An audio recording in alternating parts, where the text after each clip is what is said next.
Hello, everyone. Welcome to Zen and Fanfics. Today we are featuring What If Deku Bonded With Legendary Spider Queen? The story is written by Springtrap 212332 on Wattpad. Before we start, please like and subscribe for more content. Now let's dive into the story. His skill is locked. You know we can't force them to unlock Mrs. Yagi, the doctor sighs, leaning back in his chair. Right now we can't tell if he even has one. Until the lock opens, we won't be able to tell. What his unique skill is, I find that unacceptable. My son has to unlock his skill. How else? Is he going to become an adventurer? Mom screeches at him. I'm one of the locked, meaning. My unique skill is locked away, and I can't use it. I can gain the skills, the 3 common skills.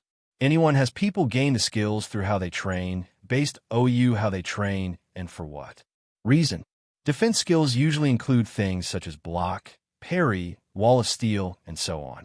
They're almost always physical, or a bare sliver of a person's mana is used to act them using the skill.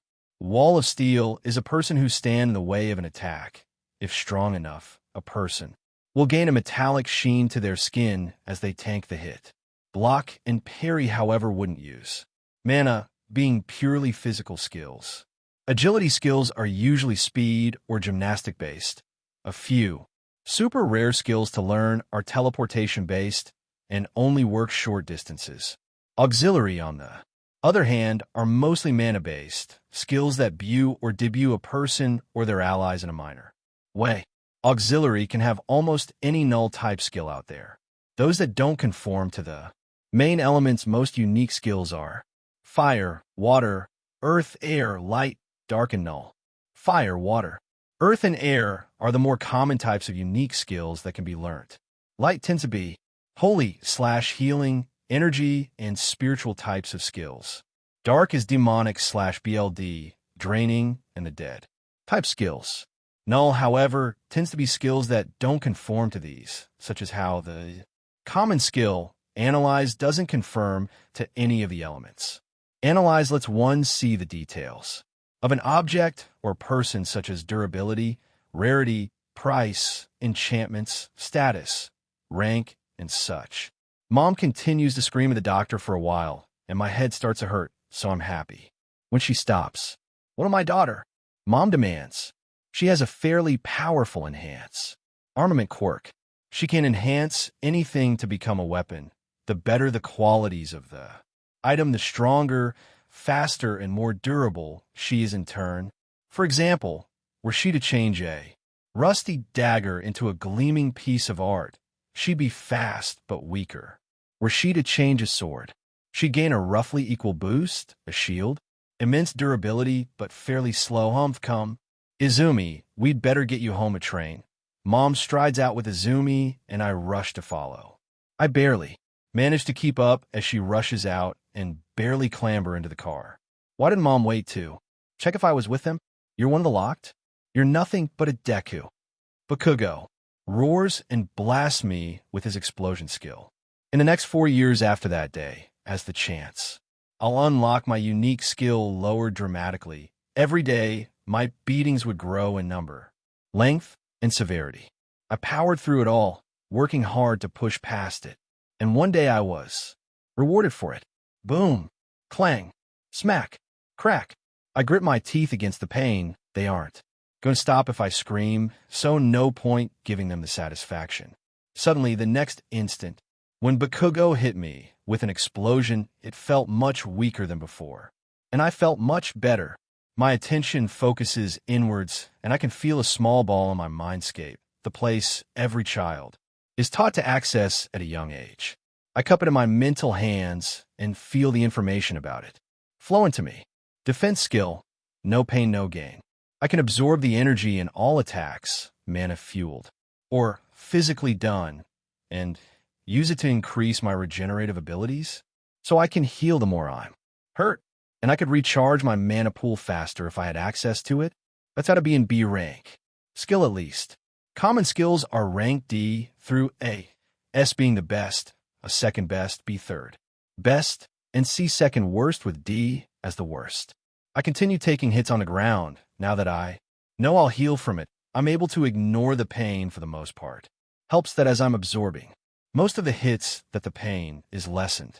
That wasn't the only skill I gained thanks to my bullies. The other skill I got was Flash Step, though at first I thought it was the common Sonido, before realizing that it was new, the ability to move at speeds beyond eyesight, and maybe even sound, without any tells once mastered. This one I was actually trying to get, unlike No Pain No Gain. I finally achieved it when I was 9. Get back here, DKU. You owe US a beating. But Kugo roars from behind me. I limp down the street, cursing the fact my leg was dislocated, and grit my teeth. I jump in the direction I'm going and let out a grunt of pain as I slam my leg into the ground, relocating the ball joint. I can instantly feel as my mana begins to heal the injury, the pain lessening already as I turn the next corner. We're right here, Deku. Izumi giggles from just around the corner. Oh no, I am not dealing with her sadistic side today. Hell no. My foot plants itself in the ground almost automatically, thanks to muscle memory. And I heave, gripping the ground, gripping the earth itself, and move it, hearing a Shiu, PS Chio as. Suddenly I'm running full speed down the street. I notice absently as a woman seems frozen in, bending over and stumble. I roll and see that I'm at the end of the street and Izumi's just come around the corner. I rush away, with the extra distance being able to lose them much easier. Did I just Sonido? I checked later on and found out that I had in fact used Sonido. And it wasn't one I was familiar with. For one thing, the noise was quieter than it should have been for how inexperienced I was.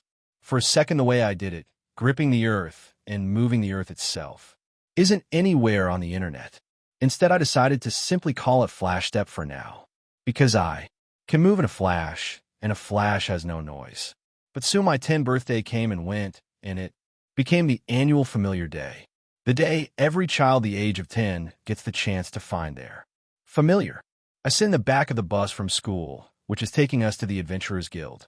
It's a massive building, not a SKYSCR, but more wide and long with only a few floors. Mostly white, concrete, plain on the outside besides the banners for some of the strongest or high-ranked adventurers. The bus pulls up out the front of the guild building, and we all disembark, me staying small and quiet in the back. A tall, Gru-looking man come out of the building, holding a large axe on his shoulder. Rank 132 adventurer class. Tank, AK, Treebeard. His unique skill gives him total control over the trees he cuts down, turning them into minor ents. All right, kiddos, ready to get your familiars? He calls out. Yeah, most of the class shouts. Then let's get you into the familiar canyon. He turns and walks back up the stairs. The what? Everyone follows him, and I trail a bit behind, but keep them in range. After going through a bunch of twists and turns and useless doubling backs, nobody else seemed to notice we arrive at a large set of double doors in an arch-shaped doorway. All right, kids, the way this works is once inside you stand on the stone slab that glows. I sigh, but as we walk and notice them all different in size and shape, I notice one glowing and walk over to it. It's in the corner area, and I stand on it tiredly. I didn't get any sleep last night, doomed to the sheer level of banging and screaming in the next room, and Inko and Tashinori got it on. The room slowly began to glow, and as it brightened, I had to close my eyes against the brightness to avoid getting blinded. A huge bang goes OU, and I hear a few of the others scream in shock. What's going on? The brilliance fades abruptly, and I lower my arms, looking around to see a appealing grass plain with forest and rivers in one direction, and sand and rocky areas in the other. Okay, everyone, the way you find your familiar is simple. You don't. It finds you. So walk around for a bit, and it should come up to you. Treebeard calls out. The moment you find your familiar, the two of you will glow, and it will lead you back here. I immediately walk away from the dry, hot desert in favor of the much softer and pleasant forestry area. I decide to take in the sights, the crystal clear water, lush green grass, rolling hills, The trees are much bigger than they appeared from a distance as I walk up to them, rivaling most buildings. This place is appealing. I whisper. There isn't much in the grassy area, just a few field creatures, nothing that comes near me. Something seems to tug me deeper into the forest, so that's where I go. I carefully tread across the grass, making sure not to step in anything or disturb the beauty or the forest. The sound of the animals, bugs, and other critters is soothing. I could feel it as my soul was rejuvenated by the natural energies of the forest. I wander for what feels like hours. I don't know, because the canopy thickened a while ago to the point no light came through. Instead, little glow flies light up the trees as they fly about, a myriad of every color in a dance only Hay knew the steps to. The tugging I was feeling at the edge of the woods has grown stronger, tougher, from near undetectable to almost forcing me along, but it still held a gentle touch. It's still only a guiding hand, but I feel like something's watching me in the darkness just beyond the glow flies. It makes me nervous. Suddenly, I come out of the trees into a massive clearing. I freeze as I notice the clearing was covered in webs, all kinds of diorite webs interwoven to make a nest. An arachnid nest. Arachnids are one of the most dangerous creatures one can come across in the wild, bloodthirsty, cunning, tricky. Sometimes it takes them weeks to eat you. I gulp in fear as I continue to follow the tug. Hopefully whatever's guiding me this way keeps the arachnid from attacking. A shiver runs down my spine, and I snap my head around to see a large electro-arachnid crawling out of sight. I almost lost it, almost ran, but instead took a deep breath and tripped. SHD. I scream as I fall, webs snapping and flipping me in every diurent direction. I fall through some webbing down into a cavern, getting tangled in the webs and suspended above the ground, completely immobile. A dash, I curse. Of course I get trapped because of my own foolishness. I really am a duh. All the hairs on my body stand upright at the sheer amount of arachnids I can see below me, and the sheer level of mana I can feel down here is almost heady. I'm not arachnophobe, no matter how many scary gory arachnid videos I watch or am forced to watch. It's not an irrational fear if you know there are hundreds of ways to die by arachnids. But despite that, I've always found them fascinating how they can move every limb with perfect accuracy, how fast and simple, yet silent they are. I'm stuck in place and can't do much more than wriggle in position. The tug in my chest is growing, stronger and harder as the minutes pass. I have to move. I have to get free. I have to find out what's calling me. A phase arachnid climbs the webs below me, and I feel my heart thundering in my ears. I'm dead. I'm gonna die. The web around me is tugged and snapped by the arachnid, and its fangs clamp at the web behind my head and carries me to the ground. Then it turns and head in the direction of the tug. Yes, I might be able to figure out what the hell is calling me. Before I get eaten, I feel giddy almost. The tug is almost all-consuming. I can barely think properly. The tunnels are round. They open into a huge cave with a massive amount of tunnels, going OU on all sides and directions. The phase arachnid carrying me drops me, the pain jarring me from focus. My eyes roll as I wriggle, trying all closer. It hurts. It feels like my rib cage is going to tear on my chest. Suddenly, one cold, long, hard leg touches me, and it stops. I sag in, relief, panting as the pain fades from my chest, the incessant drive fading. So you were the one who felt my daughter's call, a voice rasps. I look up and see a huge arachnid, a queen arachnid. Tell me, man-child, how did you get so deep into our forest? Her voice rasps. I followed the tug. The guy said that our familiars would end up finding us. I got curious to why something was pulling me this way. I managed not to react in any way other than to tense. You're looking for a familiar, but you ended up noticing and following the call? Interesting. Her leg lifts, and I'm stuck to it as she walks through a tunnel larger than the rest. What do you know of arachnids, man-child? Not much. You're basically giant spiders with sentience and elemental. Arenides, mana, and we've been shown a lot of videos or how horrible you are. I don't believe that SHD, since for one thing, you haven't attacked me, and second, that other arachnid didn't. Either. I relax a bit as she laughs in a clicking, hissy way. Creepy, but also not creepy at the same time. Understandable. Most of my mind aren't kind, mostly because of our nature. We are predators, stealthy assassins. Our smaller brethren can kill large animals with a bite.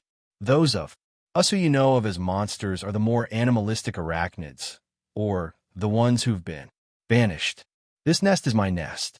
It's a safe haven for those who have been given the short straw by their nests because they're the runts, the weakest, different species to their parents and others too, she explains as she walks through a spiral. Fascinating air.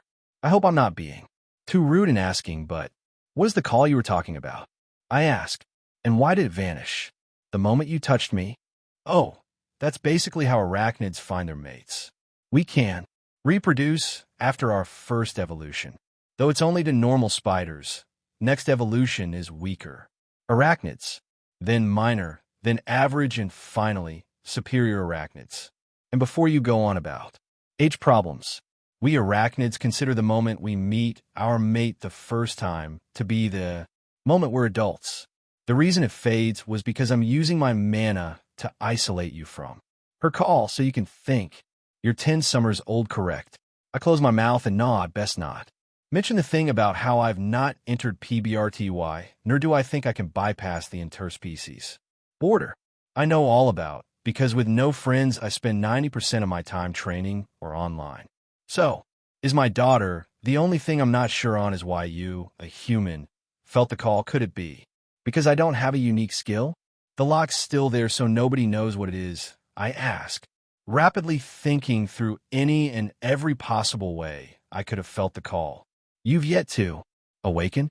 Yes, that would make sense. At the moment, your unique skill, as you refer to it, is incubating, its potential growing and diversifying.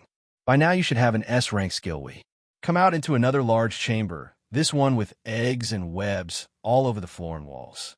In the center of the room was a large nest of web with a pink and blue form curled up inside, shaking slightly.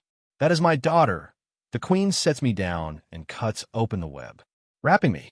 The moment I was free, I was up and carefully stumbling my way through the room. The tug was stronger now, but I could feel it as if there was two of me almost, and one was being tugged. I managed to get to the nest and reach my hand towards the little bundle, petting behind the pinkish wing ears on her blue head. Hello there, I whisper, feeling her shivers cease. Her form opens up, and she turns towards me as my breath catches in my throat. Her eyes are appealing, large black eyes with a pink ring, deep and mesmerizing as light shines in them. Like the stars, I could feel something just click as our eyes meet, and a surge of emotions and memories flash through my mind. Action and tenderness, caring and curiosity with a hint of a crush forming as we look at one another. Why you? You came, she whispered in the same way. Her mother spoke. You vanished. Your mother had to block me from your call to talk. I've yet to get your name. Her cheek first shifts to a pink hue in a blush. My name's Molina. That's a appealing name, Molina. My name is Izuku. I scratch at her chin, getting a small hiss of happiness from her. After a few minutes of petting and otherwise giving Molina attention, I feel a burst of mana inside me. My lock opened. I've known what mana felt like despite not having access to my personal pool since no pain, no gain lets me absorb the mana of attacks. I've absorbed a fair bit, so I know the feeling of mana intimately. Closing my eyes, I enter my mindscape and view the third ball to appear. And a fourth? First I look at the smaller one. Bronze in color, flash step is a white, and no pain, no gain is gold. Parallel mind, the ability to have the ability to split my attention between two separate and completely random things, and give as much attention to one as the other. That's a D-rank skill, simply because nobody sees a use for it. I turned toward the biggest ball, almost 3 times out of the 3 combined. It was blue. What the hell is a blue skill? I wonder, reaching towards it. Its name fills my mind. Magic, power operation, and perception. The ability to perceive and manipulate the mana in the air around oneself to create spells and enchantments. Wait, mana power operation and perception. I ask myself out loud in confusion. You got that unique skill? The queen asks. Yeah, unlocked just now? What does that mean? Basically, you can see mana now, and you can manipulate and create spells from the mana. Humans can't do this, they just use their skills. And maybe minor physical enhancement or healing with their mana. I stared blankly at her, before feeling dizzy for a moment. When it passed, I could see fog flowing through the air around us. All shades of color swirling around in a vortex around Molina and I reach out and dip my finger in one such flow. I can feel the icy cold yet warm feeling of mana. Is this my unique skills? Perception ability? The mana thickens into string like strands, not dissimilar to webbing. My operation ability. With a thought, I grab the mana strings and try thinking of a ball of light. I watch and feel as my mind grabs and weaves the mana I'm pinching together into a ball of yellow mana that ignites to my normal vision, making me wince at the brightness. I look back as my eyes adjust and carefully observe the way the mana flowed into the ball as spent mana flies. OU, looking gray and tired. That tired mana met with other mana and rejuvenated itself. OU there. Energy. The ball was loose, shoddy, and wouldn't be a passable attempt in any class. But it was still amazing. Suddenly, I hear an all too familiar boom. Intruder. The queen turns around, hissing in anger. I know this, but his unique skill lets him set of explosions from his hands. Heat, fire, light, and noise, I growl, glaring at the entrance. Fire Arinity, I stand and Molina lands. On my shoulder, her legs latching onto my jacket. I flash step to the tunnel opening and continue to flash step through the caverns and through tunnels, following the explosions. I come out into the cavern I first entered and see Bakugo leaping at a recently evolved arachnid, shown by the fact it was creamy and slimy looking, having lost its shield in the last day or so. No! I flash step and, rather than hit Bakugo, I grab the arachnid coming out of the step on the opposite side of the chamber. I set the arachnid down. Run along now, I'll handle this. It skitters away as I turn around, rage crossing my face. You utter fool Bakugo. I yell. What the hell is wrong with you? His face morphs from a joyous, sadistic pleasure into rage. You stole my kill DKU. He yelled. I'm clearing this dungeon. This is the familiar canyon, not a dungeon, you idiot. You can't call me an idiot DKU. You're a locked worthless. Pathetic weak, but Deku. Yeah, well, this pathetic weak, but Deku just moved faster than you. So fast he didn't even notice. I smirk, ignoring the insults. Izuku, please kick his butt, Molina requests. Okay, Molina, you stick on the wall and watch. I'd rather not let you get hurt, so. Soon after finding you, okay. She floats OU my shoulder and moves to the wall. What the hell? Is that DKU? Some baby weak, but beach familiar.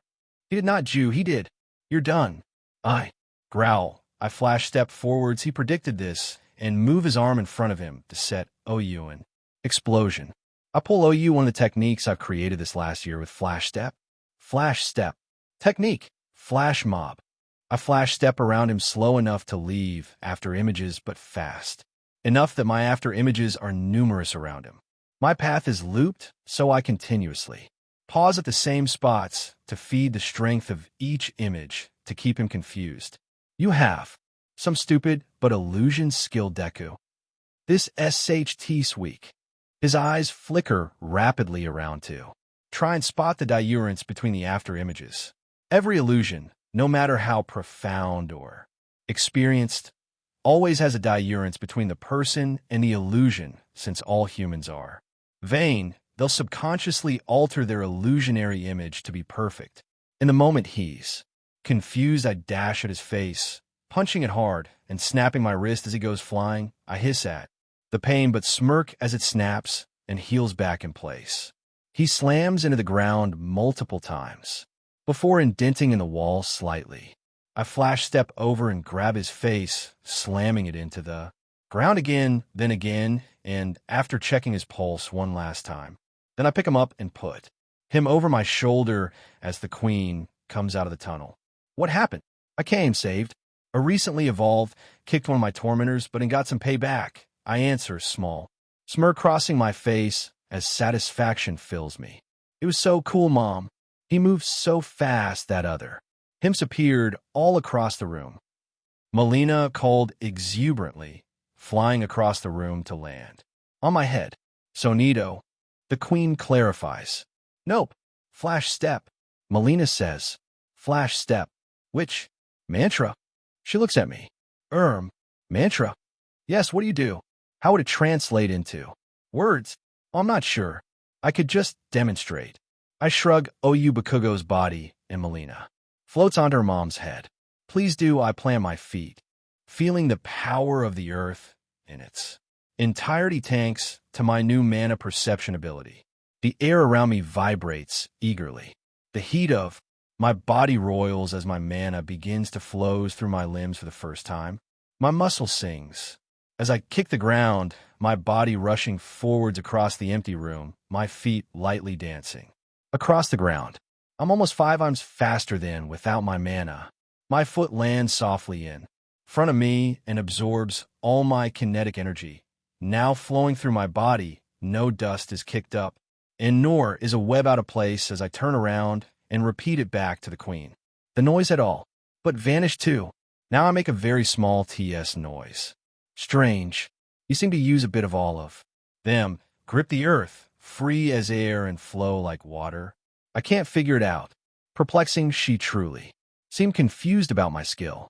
Well, I think I just got a new way of doing it. The last year I've had none of my mana to use and had to use other people's to activate Flash Step. I explain.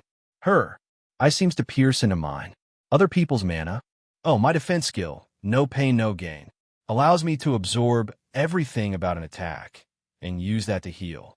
For example, a punch would give kinetic energy of the impact, bioelectric energy from my nerves triggering, and thermal energy as my cells replicate to heal the damaged area. A mana-based attack lets me absorb the mana of the attack normally that spent mana in the air, the energy of the element of said attack, and the bioelectric energy and thermal energy like the punch. I can turn that to healing my injuries, increase my mana, or enhance my body. Flash steps, just my agility skill. And then my auxiliary skill is Parallel Mind. Parallel Mind will be essential for your unique skills. Training. Then using 2 spells at once. But that defense skill, be careful with using it now you have your own mana pool opened. You could absorb too much and explode. I feel the BLD drain from my face. Oh, training recommendations? I ask. Only that you train your body physically to be capable of harnessing large amounts of mana. The fitter you are, the better mage you'll be. I nod. Now you should go. No doubt the other humans will be wondering where the 2 of you are. Molina lands on my right shoulder again as I toss Bakugo onto my left. DMN, you're heavy, Bakugo. You need to lose a few pounds, I groan. It was a pleasure meeting you. Your Majesty, if I get the chance, I'll come by sometime. I turn and Flash Step, leaping into the air and jumping OU the thick web cables from the hole I fell into. I come out and find a fairly large world, a red and orange direwolf. He yours? I ask, pointing at Bakugo. A nod. Do you know the way to the exit? Another nod. Meet us there. The direwolf turns around and Lopez OU. Time to see what kind of distance I can get, I mutter. I plant my feet, gripping the earth, and run forward. As fast as I can, I focus on my mana as I dodge trees and feel how the flow is and where the mana is compensating for my lack of finesse and alter my own movements to match. I come out into the fields where everyone started and run to the top of the hill where numerous classes had gathered, stopping on a dime. My mana levels feel much lower, nearing on empty. Hey, Treebeard, I call. He turns around and sees us. What happened? He demands, seeing. But could go. I was getting my familiar in the arachnid nest when I heard explosions. This idiot decided to treat the nest as a dungeon. I heave him my shoulder and onto the ground. I had to knock him out to bring him along. His direwolf familiar should be here soon. He did what? Treebeard demanded, causing Bakugo to groan as he woke. He attacked the arachnids, likely. Other creatures here. I sort of slammed his head into a cave wall and the ground since he's a persistent idiot. I shrug. I hear a howl from behind and turn to see the direwolf running across the fields. It's for rippling in the air, giving OU the appearance of being on fire. What hit, Deku? You BSDRD. I turn in time to see the glowing palm. No mana to flash step, instead I duck, bending over backwards as the explosion erupted over my head and into the air harmlessly as my hands come up and grip the ground as I kick my feet into the air. I bend my elbows and heave my body as hard as I can, lifting the round enough to avoid the most of the second explosion. As my arms are caught in the fire, burning my lower arms and hands, my body folds into a ball in the air as I flip. No pain, no gain, already healing my arms as I absorb the mana, much more energetic than I'm used to, into my mana pool. I land on my back and roll down the hill, tumbling down as I hear yells from above. I'm dizzy as I stop at the bottom of the hill and roll back onto my feet, arms in position to block another attack instinctively. When no attack came, I look over my hands and see Treebeard had created a bunch of trees that had ensnared Bakugo, who was trying to blast them apart. Doesn't help that they were redwood trees and naturally resistant to fire. I turn and look for Molina, who had been thrown my shoulder by the rolling, and see her to the side. I stumble over, working through the fact the world was spinning, and pick her up. Molina, are you okay? I ask. I will be as soon as the world stops spinning, was the groan reply. I couldn't help it. I laughed. What's so funny? It's spinning for me to Molina. It'll be fine, I laugh. I sat down and waited till the world finally stabilized before stumbling my way up the hill, watching the burns on my arms slowly heal from my mana. How bad is it, kid? Where? You hurt? Treebeard asks gruely but kindly, grabbing my hands to check him. It's all healed. How? You couldn't have healed it so quick. Especially not at your age. Defense skill, no pain, no gain. I can absorb attacks and use that energy to heal. He let go of my hands with a low whistle. That's a pretty useful skill, kid. How'd you get it? Burns, bruises, broken bones, all manner of injuries you can get at school. I shrug. Kid, that's not normal. He looked at me with utmost seriousness as he lowers his voice a bit. Do I need to call anyone? Wouldn't do. Anything, no point. I can handle it. I reply equally low. They can't hurt someone who can't be caught. He nods, clearly understanding that I've got the situation under control. We get back to the top of the hill, and Bakugo's been subdued by Izumi, who looked rather annoyed. All right, everyone back in your stones, we're going back. Treebeard called. I stepped on my stone and sigh, rolling my shoulder as the light show started up and we went back. This was not how I expected my day to go. A few weeks have passed since I returned from Familiar Canyon. Molina's settled into my room and made a small spiderweb jungle gym across the room to pass the time while I experiment with my unique skill. I found I don't need to physically grab the mana, instead using one of my minds to reach into the air and grab the mana there or draw it from my own natural mana pool. My second mind then weaves the mana into shaped or patterns for spells. For example, since the light ball spell is literally a ball of mana that comes into the vibrational frequency of human vision, I could easily do that without a second thought. But it doesn't have any heat or physical UX on the world around it, because something more complicated would need to affect the world around me. I need to learn not only the spell symbol, but I also have to do the math to make the spell circle with the symbol in it to lock in place. Then feed the circle with the locked-in symbol in it with mana to keep it active and push mana through the combination to cast the spell. Then I can manipulate it and make UX. But then the trickier part, if I were to do, say, a poison spell, it would go through a dark circle, and I would have to focus on the type of poison it is, how much I want, what it should look like, how fast it acts, and what state it should be in, and whether or not it comes with a container. Then I'd have to focus on the container, what material, how should it feel, how durable, how does it look. I swear, if someone tries to mock me, I will go on a rant. I sigh and gather my mana, pooling every drop I have in my body. My body glows from the sheer amount as it burns, my cells acting supercharged. I don't move since that's not the point of this exercise. The point is to hold my mana and increase the amount I hold each time. It's not much, 0.5%, but that 0.5% turns into a bigger 0.5% each time. And I can feel how my body's adapted. My musculature is strengthening, my bones becoming more durable. I go to the forest and exercise every day physically before doing this exercise. No pain, no gain is a true boon in that aspect, as I snap my muscles or fracture my bones. They heal, and my mana growth is to the point I can do the mana exercise twice a day, morning and night. Normally, this is a few times a week a person can do it. If they knew. As far as I know, adventurers only increase their mana through exercise and usage like a muscle. I don't think anyone's realized that this technique exists. Once I feel my hold slipping, I let go and allow my mana to sink back into its place. I breathe, gasping again. Well done, my love. You're doing very well, Molina says from the side where she was floating, bringing a towel over. Thanks, Mel. No doubt you're far ahead of me in terms of mana control. Having years to do this, I use the towel to wipe the sweat from my body, grabbing a new uniform to change into. Not really. I don't have no pain, no gain, and my body is much more fragile under my exoskeleton, so I can only do this 2 or 3 times a month.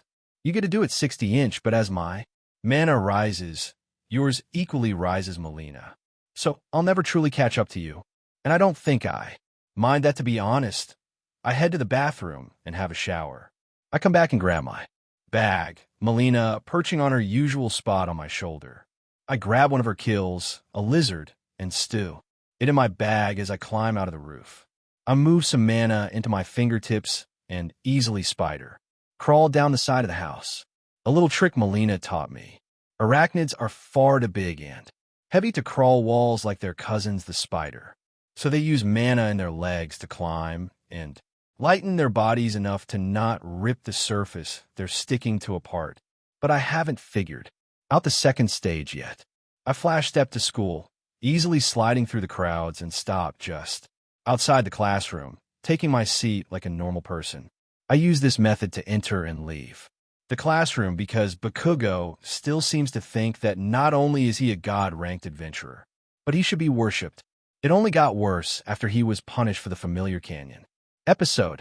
He's been banned from magic class, meaning he can't do any of the practical sessions or get any grades. Officially, at least, he still does, and outside of class he's either hunting me with his Zumi or training his but OU, and nobody cares because his unique skill is absurdly overpowered. As long as he has enough mana, he can make explosions that can literally incinerate a tree. I gave up trying to stop him. Class starts, and I leave one mind to listen, while my primary mind core, thinks about how to enhance my training. So far I do.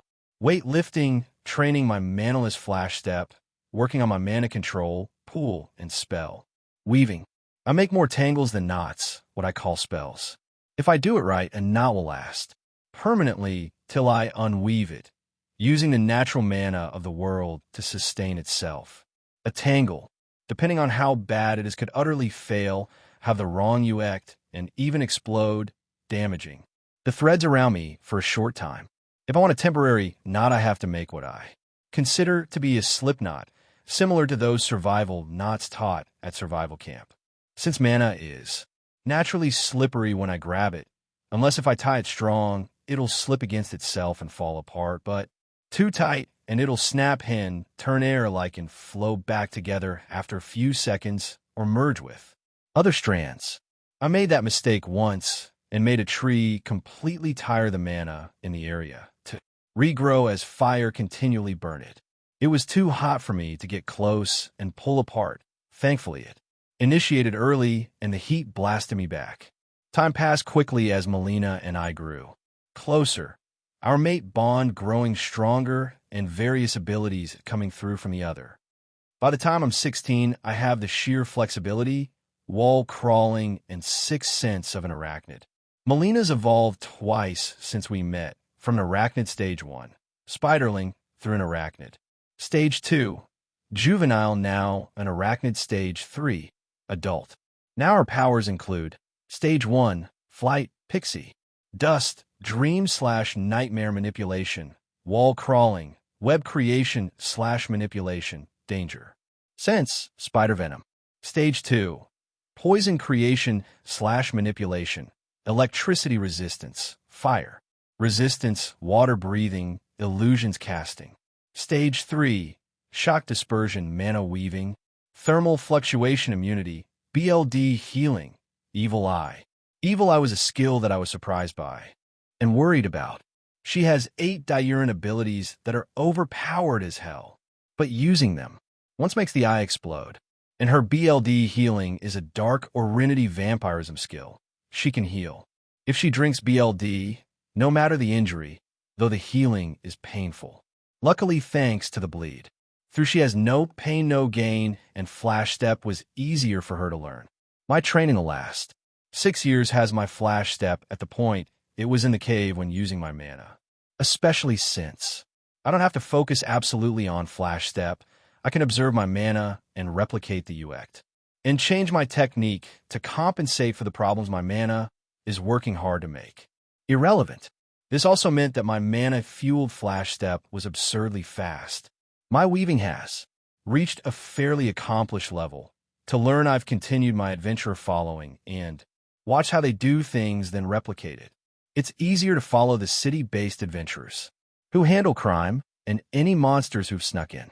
Thus how I have a strong reservoir of weaves to use for the Adventurer Academy exams. My target is UA, the best adventurer school there is, with my sheer amount of mana dwarfing my sisters who had an unusual massive boost. A year back, they'll want me whether or not I get blacklisted. And if I am, I'll Flash Step to a an entrance exam and take that. Of course, worst come to worst, I'll be a pillager, an unusual adventurer that goes to dungeons and clears them even if adventurers were meant to do it. If I gain enough of a name, they'll be forced to counter the blacklisting. I wake up and see Molina had wrapped me in a web cocoon while I was sleeping again. Normal spiders do this for prey. Arachnids do this for prey and protecting their young, or in my case, loved one. And she's got her legs around my torso in her version of a hug. From her baby form, Molina had changed too much aesthetically. However, she does have a spider-like shape compared to the octopus-like shape she used to be, and she can grow between that size and the size of a train at her own discretion. Choo-choo, Charles size. I softly woke her up with a kiss. She'd kept her snout-like mouth, even though she grew fangs, and she stirred, opening up so I could roll out. Morning, dear. I chuckled at her grumbles. The cocoon tears easily as I stand and shed my clothes, grabbing my uniform. Glad today is the last time I'll ever have to wear the blasted thing. Once dressed, I open my window and jump, landing without a sound thanks to lightning my weight and my natural stealth skills. Molina lands on my shoulder, small once again, and I flash. Step, flying through the streets at high speed, everything appearing to be moving in slow motion. In my eyes before stopping outside the front of UA, not even out of breath. See, thanks to experimentation, I managed to learn what each mantra for Flash Step does. Earth, grip the earth, move the earth, gives the user strength and durability, able to handle extreme speeds without injury. Air, smooth as air, free as air, gives the user speed and stealth, able to move at extreme speeds, up to the worst a hurricane can do without feeling any of the wind shear. Water, soft like water, unyielding as water, gives the user flexibility and penetrating force, able to move at high speed and pierce through any obstacle like a high-pressure water blade or seep through any crack. Fire, burn like fire, harsh as inferno, gives the user destructive power and thermal immunity, reach extreme speed by harnessing internal and external heat to speed themselves and their surroundings up to lessen friction. Also melts any attack or obstacle in the way and turns the user into the equivalent of a superheated rhino at super speed. Each has their own advantages and disadvantages. IHR and CES all four at varying levels based on my needs. I prefer Earth over the rest, but air is in second. Fire is my least favorite simply because I'm not really a brute type. Why waste energy using a massive hammer when a small dagger is just as effective? And if I enhance the air I use, I have more oxygen, more fire, less air, more water the colder I am due to the natural cold of deep ocean water. More earth, the heavier I technically should be. But by lightening my body with a mix of fire, air, and the arachnid technique, the weight my body should have is null. I shake myself out of my musings as I hop a trip brick and focus. The entrance exams for UA are perilous unlike other adventure academies. Why? Because they include real monsters. I sit in a large auditorium in my seat, but Kugo growling to my right is. Dire Wolf had grown considerably from a juvenile to a large adult. A fuming Izumi on my left, her familiar, a white female demon cat in her lap. Since we're all from the same school, we sit together. And since we're at UA, they have to work hard to lash out at my presence since the teachers here actually give a SHD about bullying. The lights begin to dim and a spotlight shines on the stage. Hey, boys and girls. I am Present Mike, here to explain to you your entrance exam and how it'll work. Present Mike, the voice adventurer called as he walked into the stage. The screen behind him activates, showing a bunch of large purple crystals I don't recognize. These are mana mirror crystals. They will test what your maximum mana capacity is based on you. What mock arena you all go to. At this, the screen changed to 7 pictures going from a grass, plain, forest, desert, waterside, mountain, Arctic, and underground caverns. Each arena is a diurent area based OU an adventurer's general career. In each arena will be 4 types of monsters of diurent rank, starting at rank F through to rank A. Grass plains would, of course, have common weak F, E, and D rank monsters, while the underground cavern would have hard to find C, B, and a rank monsters native to those areas. But in each arena, the scoring system is the exact same. The lowest of the 3 present equals 1 point, middle equals 2 points, and the highest is 3 points. The dash, he's interrupted by a blue-haired kid with rectangular glasses. Excuse me, you have yet to explain the 4th monster in the arenas. Furthermore, he turns and looks at me, pointing while a spotlight shines on us. Me? I ask, cocking my eyebrow in curiosity. Yes, you. Stop your familiar's incessant growling. It's distracting the rest of us. I turn and look at Bakugo, back at the kid, and back at Bakugo. I get he's acting a lot like a dog, but he's a human. I JRK my thumb at Bakugo. The tiny direwolves is, by the way, tiny. I'll show you. Tiny you, BSDRD. Bakugo moved to get up, but Molina webbed him in a place with fireproof webbing, also gagging him. She climbs out of my hood and lays in my hair. Oh, I apologize for the mistake. He sat down sheepishly. As I was about to say, the 4th monster is worth 0 points because it's too strong to beat. You will have 10 minutes to gather as many points as you can. Good luck. He walks OU the stage, and the lights turn on as everyone began to walk out. You cut the Pomeranian free. I stayed as I passed Izumi, who looked pissed. I followed the rest of the people leaving into a large gymnasium, which had many different mana mirror crystals in it. I wait for my name and walk to the one I'm to use. Just place your hand on a mirror crystal and wait, the teacher tells me. I do as told and wait, watching as the crystal began glowing and runes began flickering rapidly, the same 10 rising rapidly fro. Ones to tens, then the hundreds, and finally began to slow at around 10,500. That's an incredible score. Not many reach that. Strength before UA. The teacher blurts out. I belatedly realized that it was Cementos, the cement. Adventurer. His unique skill allows him to manipulate minerals. Cement mostly, since he's a city. Adventurer. 13,500. I hear from the other side of the room. Izumi's score, I assume. Most. Children start with around 10 to 20 total mana after they unlock their unique skill. This increases by a fair bit over their childhood, doubling per year till they reach 10 to have a maximum of around 2,560 and get a familiar, where it slows dramatically.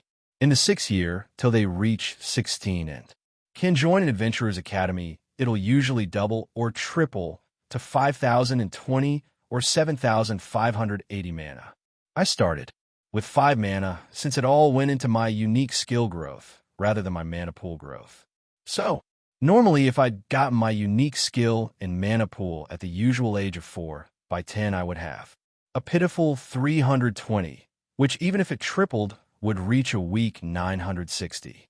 But thanks to my specific training method resulting in a 0.5% increase in my mana every morning and night, 2,007 times brought me to an above average 10,500 in the last 6 years. In the beginning it was hard since I only had 5 mana. I couldn't train my skills in weaving. But thanks to both no pain, no gain and magic, power operation and perception, I could recharge in half the time. Without them, I'd take 10 hours to recharge. More mana you have, the more you recover it till around 5,000. So now I can recover my full pool in an hour. 175 per minute or just under 3 per second. Far above average since most would get 60 per minute, 1 mana per second, no matter their mana pool size, after 5,000 till they reach someone absurd like 20,000. Right. Well, you get the underground caverns in it are goblins, orcs, and trolls. I walked toward the area he pointed me at, thinking about the 3 monsters I need to worry about. We learn about the 3 goblins, rarely over a meter tall, and look ugly as dash. They're fast, but easy to kill if you can keep up with them. Just be careful, you get swarmed and you're dead. Orcs are like trolls, but smaller, ape-like and weaker, but have intelligence and can learn to make weapons, but usually aren't a problem unless you get swarmed like goblins. I reach the waiting area, and find weapons are provided. What the are you doing over here, Deku? You're locked, Izumi demanded as I grabbed a pair of daggers and armor. I qualify Izumi. I begin strapping greaves and gauntlets on. There's no way, lock like you could qualify.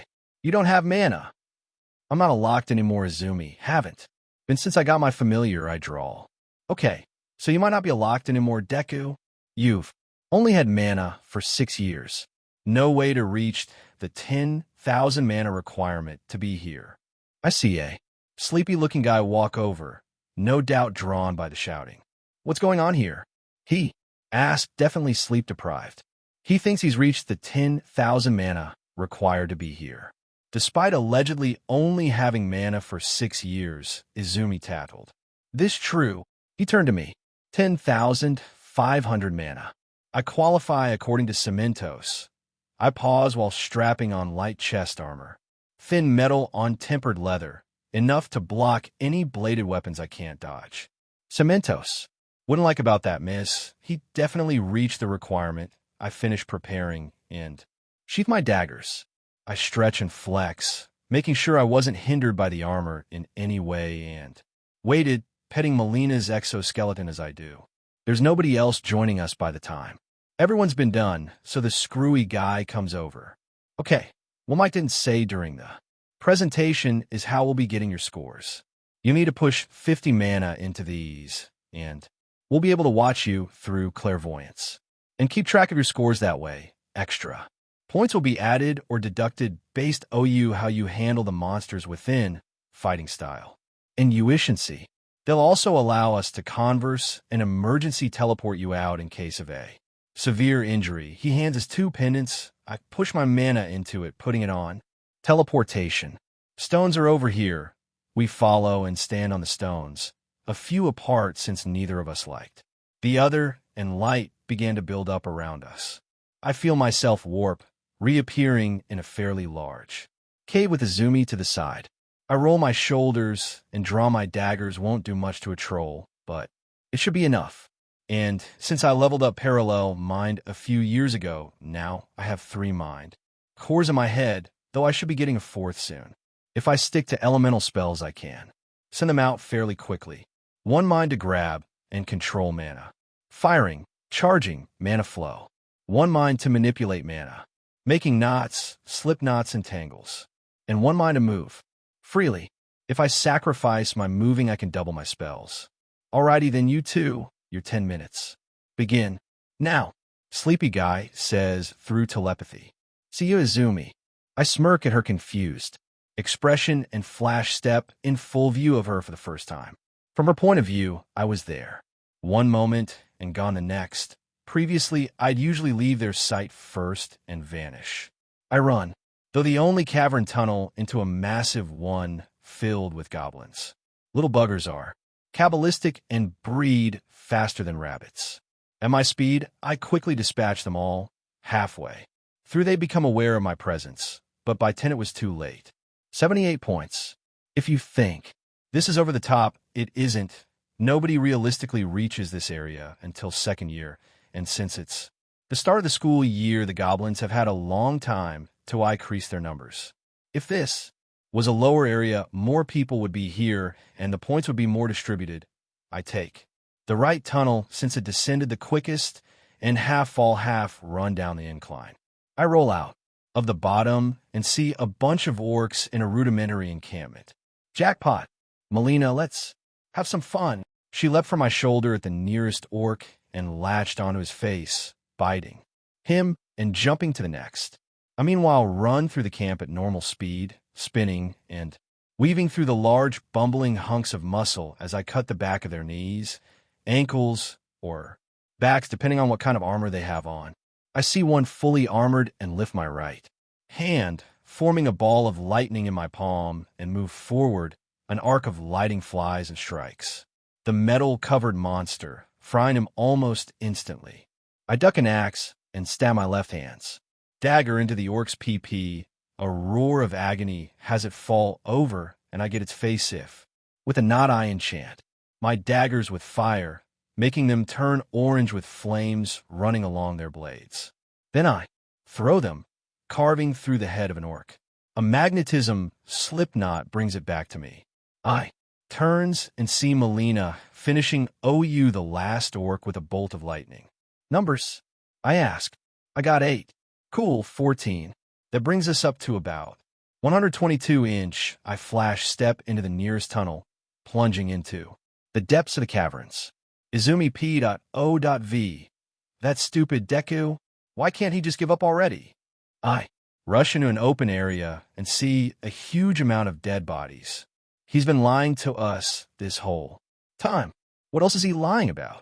There's no way he should be this strong. Where is this strength coming from? Where are you hiding, little brother? Teacher P.O.V. in the teacher's observation room was a large amount of plates made from a specific mana-infused crystal, allowing the user to use clairvoyance even if they have no arinity for divination magic. A sleepy and screwy man was watching as 2 examinees undertook the entrance exam. Find anyone interesting, Shota? Nizu asked, an animal with a unique skill high spec, granting him above average human intelligence. There's 2 examinees in the caverns, Izuku and Izumi Yagi. Izuku? Oh, I haven't seen him for a long time. Nizu sighed, running a guild, Adventurers Academy, and being an adventurer takes up almost all of the small animals' free time. You know, them. When they were children, I'd babysit, but then I began getting more and more quests till I couldn't do it anymore. How are they doing? Nizu asked, placing a paw on a tablet and watching as Izumi took out a large amount of goblins with a single AoE attack. Alright, I guess. Izumi's struggling to handle orcs, but the goblins are small enough she can AoE them. Izuku on the other hand, he's playing with the monsters, and I can't seem to figure out what his unique skill is. Nizu switches over and watches as Izuku seem to use multiple unrelated spells, enchanting, elemental, null, protective, and some kind of extreme speed ability. Ow! Odd. Let's see. Nizu reaches for his papers, moving to the cavern's examinees and looks over. Izuku's application says here he has Parallel Mind as a null skill, 3 cores so far. No pain, no gain as a defense skill that's rare to find. His speed skill is Flash Step. A note under it says it's a cousin to Sonido. Unique skill of. Nizu says nothing as he stared at the skill. What is it, Nizu? Shota asked. Magic power operation and perception. He can see mana like wispy strings in the air and weave it into various knots and spell circles, granting him the ability to use literally any spell or skill out there. He can what? Shota yelled in shock, barely, keeping his eyes on the pair. What's going on? A skeletal man asks, coming over, this is all. Might, the best adventurer in Japan with his mighty strength. Just heard about your kid's unique skill. Why the hell haven't you been bragging? Shota demanded. Izumi? I've been training her. For years, of course she's powerful. All might ask confused. He'd been training his daughter since she was 5. No, I mean Izuku, you big moron. Shota growled, angry that the man was playing dumb. Izuku. All might look confused for a moment, as if he didn't know who that was before his eyes cleared. Oh, no, he's won the locked. He doesn't have a unique skill.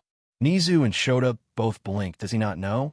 Surely he was training Izuku with Izumi, right? So, he'd had to have seen it. Haven't you been training him, though? Nizu asked. Train Izuku? Why? He's not becoming an adventurer. Without a unique skill, it's impossible. No unique skill. No mana, no spells, and no potions work. He'd be dead in under a month, All Might. Began to chuckle.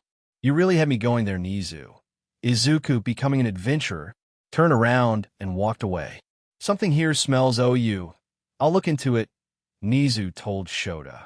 Before walking OU, I'll look at the packed boxes and use spatial magic to shrink the pair before putting the 2 Rubik's Cube size boxes in my pockets.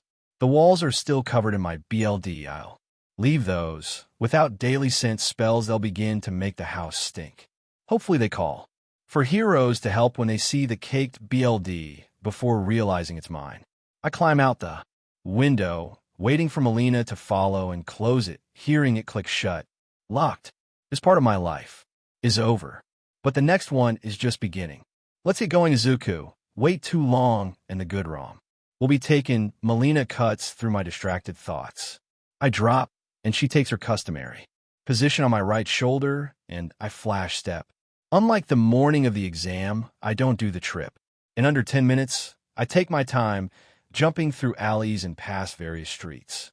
We arrive, and easily make our way via the signs around the school towards the dorms. Home for the next year. Let's hope your classmates aren't as dumb as middle school, hopefully. I open the door and find a couple of people wandering about. There was a blonde with a lightning bolt in his hair, a blonde with a plain face, a redhead with shark teeth, and a pink girl with yellow horns.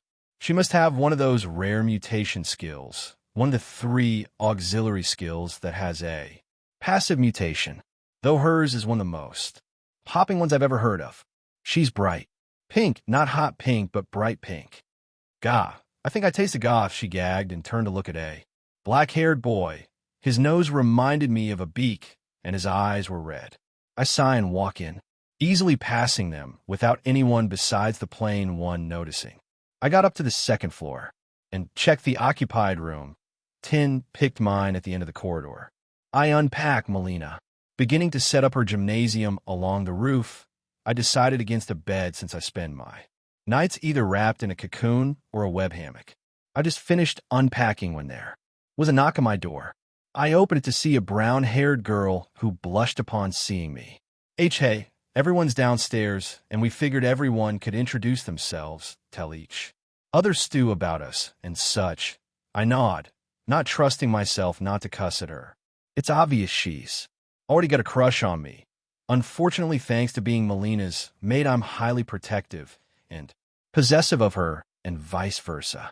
This also means I get agitated when someone does something that would take or keep me away from Molina.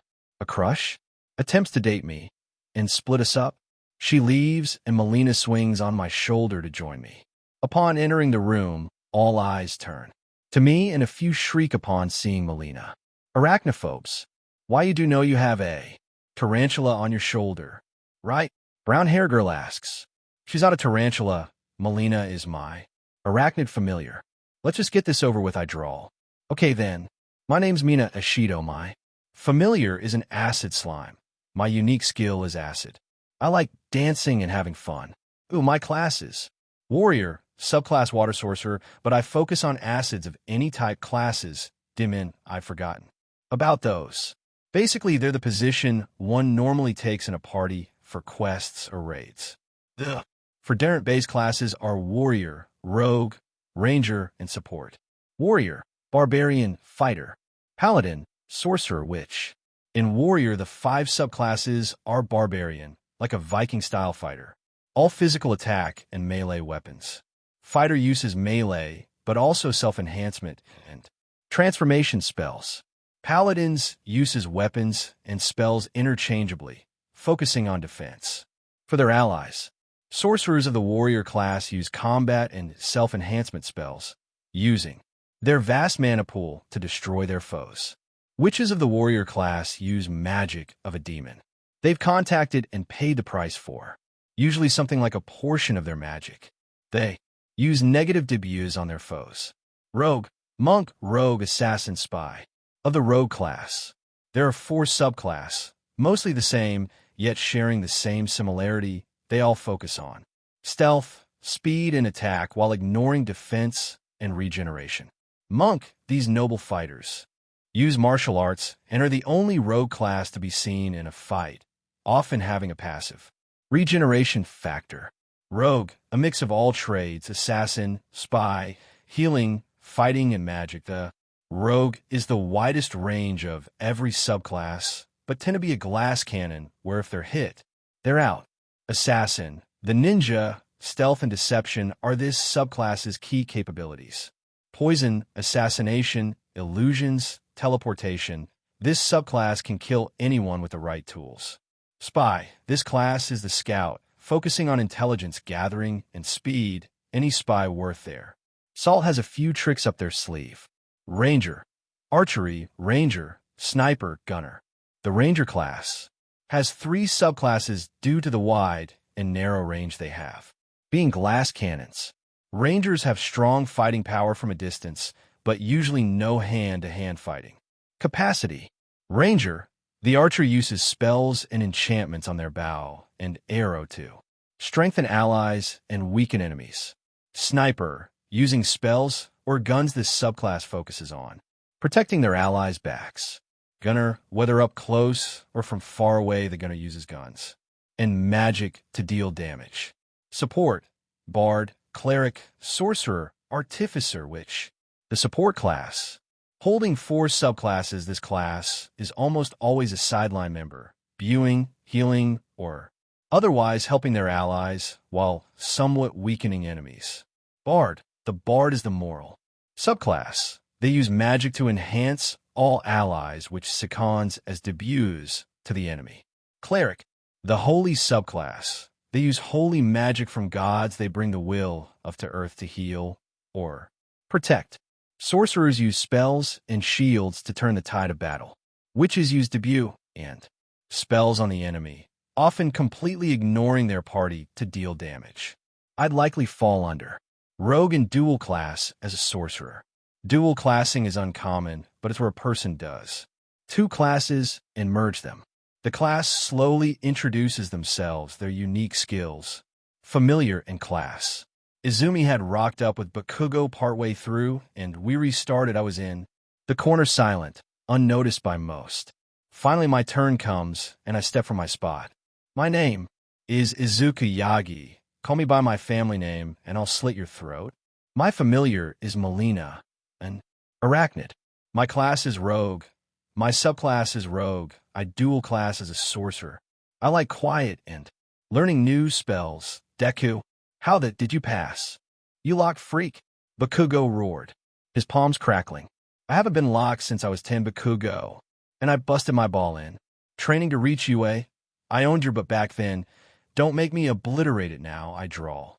He leaps forward, but Izumi grabbed the back of his collar and held him back. She whispered in his ear, and he stilled before smirking. They walk out, and I frown a bit. That does not bode well. It's getting on in the afternoon, so I move to the kitchen and begin cooking. I make spaghetti, bolognese, a small batch of tofu to the side, enough for 3 bowls. Once done, I cast a sound. Boosting spell. Dinner's ready. I call.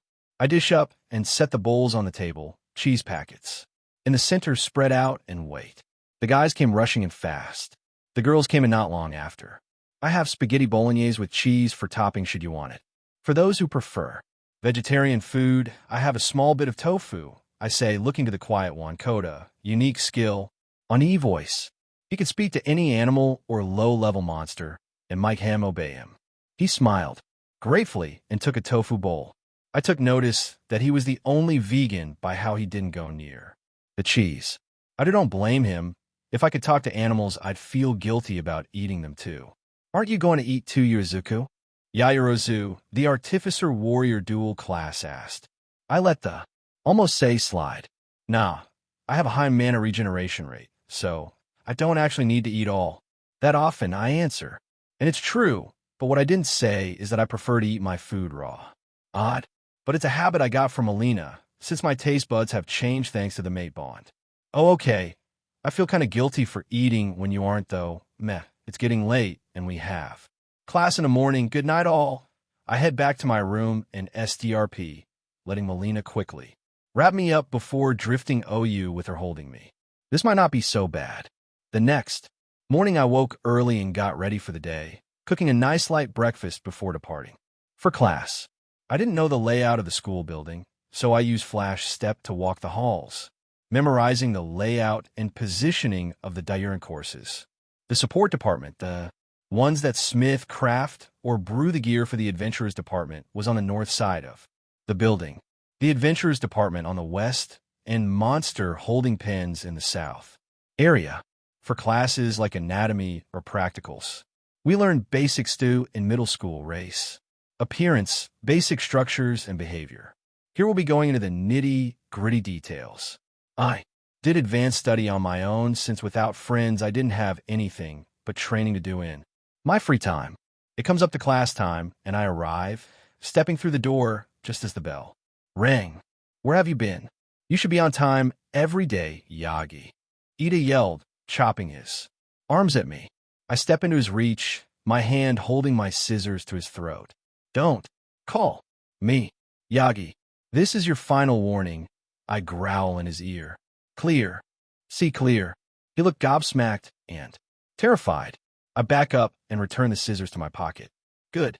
And for your information, I've been memorizing the layout of the school. I sense something behind me and twitch. Besides, that I don't do anything besides move to sit in the back corner and lean back casually. The screwy man from the exam appears where I'd sensed the disturbance in mana, appraising me with a curious look. My name is Shota Aizawa, and only 2 of you detected me. That won't do. Change into your gym outfits and meet me outside dash. Izumi rushed and looking slightly frazzled. Sorry, got lost, was all she said as she caught her breath. Don't let it happen again, as I was saying, change into your gym outfits and meet me outside at the field. He turned and left. I opened my desk and grabbed a uniform before following him. I said get change, he said. I know, I say, and use Flash Step to go to the field, changing mid-stride as I do. I wait and sense a disruption in the mana a few feet from me after a minute or two. I can sense you, Aizawa, he flickers into being. Ow! You shouldn't be able to sense me. My mana was hidden. I can't perceive mana as you likely know. I sense the disturbance in both how the mana flowed through the air and Void where you were. You hiding your mana actually made you easier to see. I turned to him, showing my glowing eyes. You sensed me by not sensing me. He seemed to be confused by my explanation. Basically, Molina's been training me in the art of arachnid stealth. If I want to hide, I match absorb and release mana through me. Everyone disrupts the flow in some way. Like air resistance, but for mana, get it? I asked. Yes, I think I do get that actually. So you make yourself absorb and push out the mana in the air around you. No, I simply allow it to flow through me. Let me show you. I put my hand on his shoulder and concentrate. I partially grant him the temporary ability to perceive mana. Now, observe I use stealth. Mana stopped, parting around my body as simply continued as it was, as if I were a ghost. Okay, now that is diurent. This is how you see all the time? Yes, it would look diurent to everyone. I'm a weaver, so to me mana appears like watery gas, ever flowing and twisting, growing and shortening. I can grasp this mana, then weave it into various shapes I call knots. Permanent. Spells that use the mana in the area to power them if I left them alone. Enchanting basically. Slipknots are temporary and fall apart depending on how strong I did it. I use slipknots most of the time. I let him go and the connection is cut as I sigh in relief. I can't do that easily since I'm basically giving you part of my unique skill, but it's enough for you to work. Oh, you correct? Yes. Thank you for the opportunity. It was enlightening. No problem. The class began to arrive. After the class had gathered, Aizawa spoke. All right, Izuku, you got first in the entrance exam. Throw this ball as far as you can using any means at your disposal, Aizawa said, and toss me a baseball. There's no way that Deku did better than me. Bakugo roared. Sir, there's no way Izuku did that. He's only had mana for 6 years, and he is less than I do. Izumi protested. I caught the ball and took my position in the circle. I mostly focus on speed and stealth, but I have a few high-powered spells in my reservoir, I think, and began constructing 2 spell circles. Lightning symbol for the right, supercharged, and focusing on building and holding. Lightning. My left hand gets an air symbol that forms a small tornado that gets progressively bigger and thicker, growing gray from how powerful the winds were becoming. The air around me flies from residue mana escaping. The tornado makes a cylindrical shape that the ball goes into, making it spin in place rapidly as I turn the entire thing to a 45 degrees angle. Finishing move, Thor's cannon.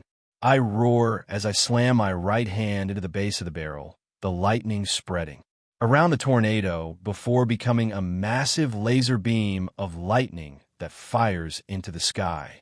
Launching the ball at such a speed the sound barrier shatters multiple times. I cut the lightning, but it continues for a few seconds, dimming slowly. I hew as the barrel vanishes, sweat beading. My face. How'd I do? I gasp, switching to absorbing mana to refill my MP. That took 3/4 of my mana to do. You got over 4,000 meters, kid. Good work. What the was that? The entire class roared. That was one of my finishing moves. But they drain way too much mana to be of actual combat use. I answer. Lightning for power and air for condensing and directing the sheer amount of lightning. But it takes all my concentration to contain one. MHM, got Thor's cannon and Zeus' wrath. I got way more, but I'm not saying that. You got. For the rest of this. I easily dominated the test. 50-meter sprint, less than a second.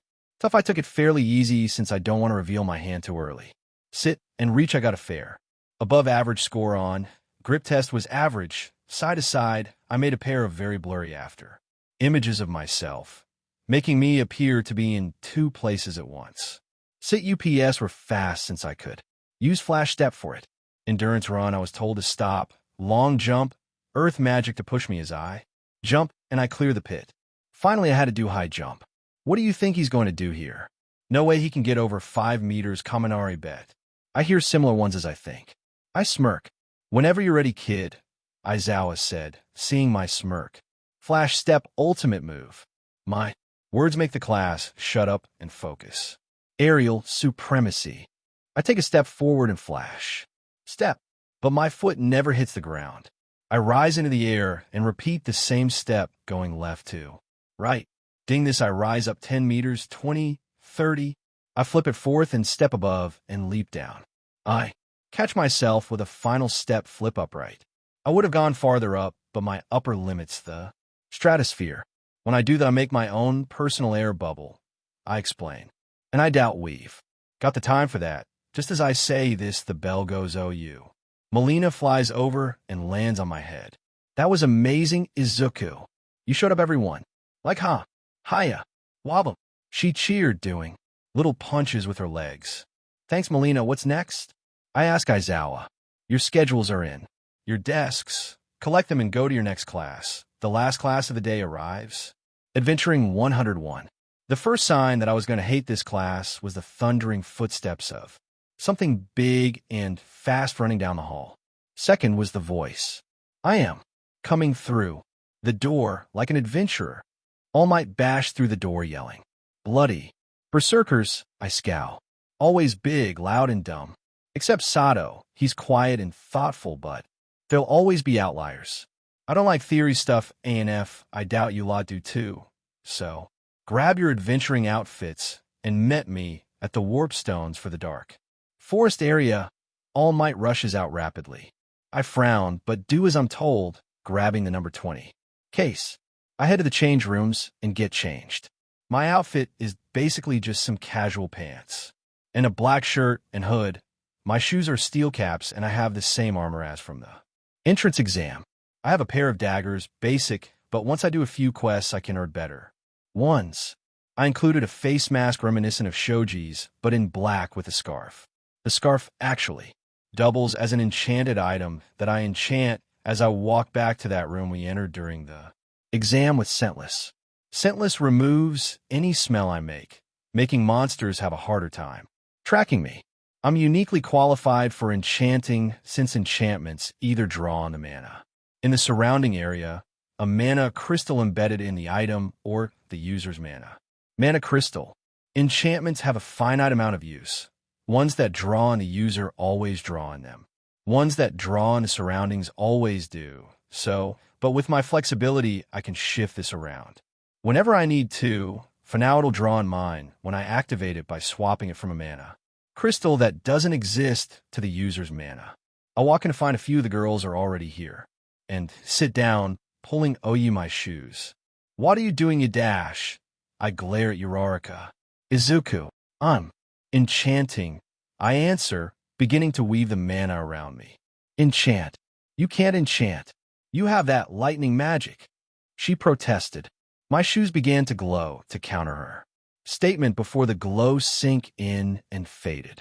I put my shoes on and jump, not a sound. Ow! You shouldn't be able to enchant.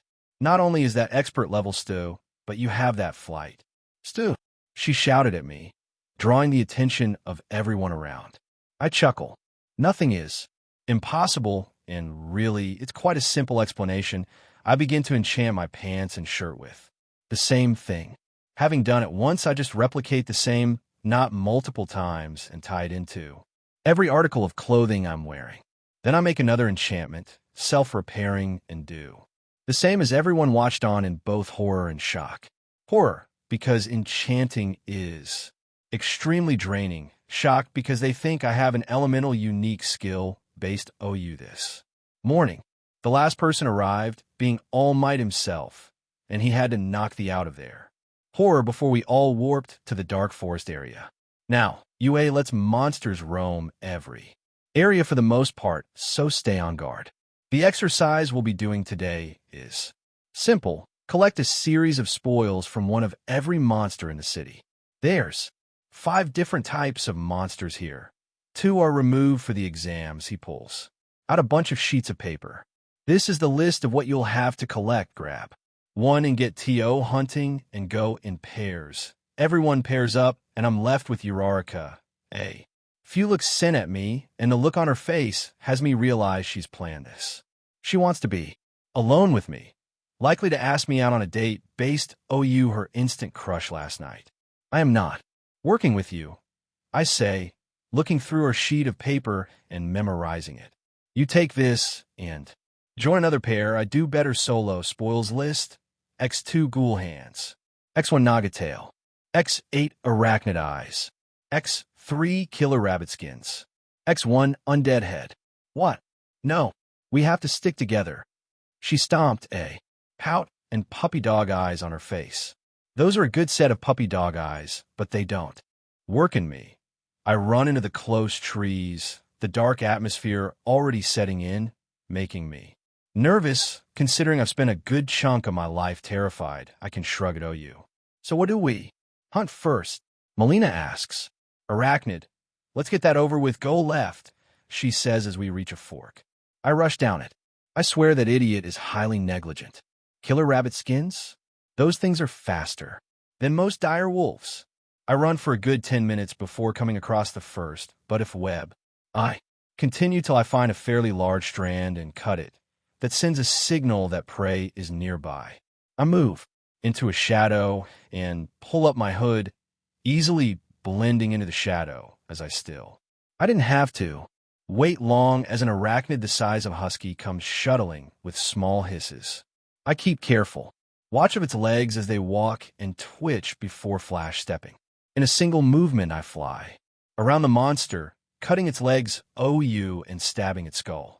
A twist of my dagger makes a cracking noise, and I grab the corpse and run into the forest away from the nest. Perfectly executed, Izuku. I'll keep watch. You collect the spoils and mana core, Molina says, and I slide to a stop. I first remove the eyes, putting them in a couple jars I transmute from the dirt. Then I flip. The corpse, it was a common baby arachnid, no real threat, but if it catches you it can move fairly fast with 4 legs and has fairly potent venom. I easily gut it and root around for the core. A water spell clears it in my hand before I drop it in my pocket. Clear, she returns to my shoulder, and I turn to move north. Ghouls like the cold, and even though this place is the property of UA and small, it simulates the environment fairly well. Fog begins to form after a while of me running, and I hear spooky noises. A ghoul counts as an undead, so I'll take its hands and head. A rotten stench invades my nostrils, and I turn towards where it's thickest. Ghouls are faster than most humans, but fragile. Even surprised an adventurer can reflexively swing or punch and kill a ghoul. The fog thickens, and a gray face appears as the ghoul screeches. I swing as I dodge, removing a leg. Ghouls are rather thin, humanoid like someone without an ounce of muscle or fat on their body would look. They have very thin, sparse, long hair on their heads. I spin around, my feet sliding in the slick grass as I throw my dagger at it. It falls in the ground and it gets the dagger in the shoulder. It howls in pain, making my ears ring. I use ice to freeze it and rush forward. That would have alerted other ghouls. Quickly, Izuku, I sense more coming. A few deft slashes gets me the core, head and hands before I flash step away. Once I was clear of the fog, I slow down and drop the still alive head on the ground in disgust.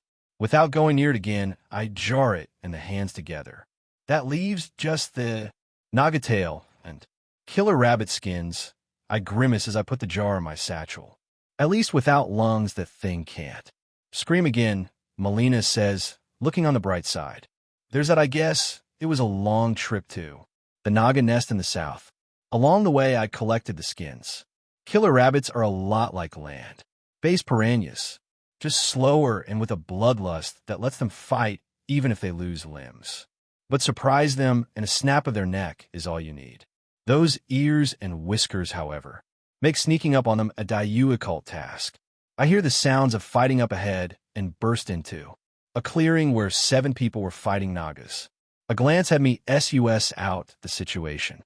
Uraraka was with Ishido and Kirishima, who were dealing good damage, but Uraraka was hurt. Kaminari and Siro had theirs trapped and were helping Yairozu and Jiraiya with theirs. But there was a naga behind them too. Hey, beaches! I holler, making the nagas turn to me in surprise. So did my classmates. I easily ignore the swaying melons in my vision as I flash step, decapitating all of them at once. So you lot okay? Yaoyorozu, Uraraka needs a bandage. Yeah, that was manly. Kirishima, bit tired. Jairu, I'm good. Siro, that was awesome. From Kaminari and Ishido, cool, I just need the tail and the core, and I'm good to leave, I respond. Due to the size of the tail, I use lightning to form a blade and cut her entire tail OU at the waist. My dagger splits open her chest, and I find the core WDH a bit of difficulty. Every monster has one of these. The stronger they are, the bigger it is. The older they are, the more potent and smaller it is. This varies since something like a dragon would of course have a head-sized core, even if it was a juvenile, than an elder arachnid, which would have one of a similar size. Around me were similar cracks and squelched as the others did the same.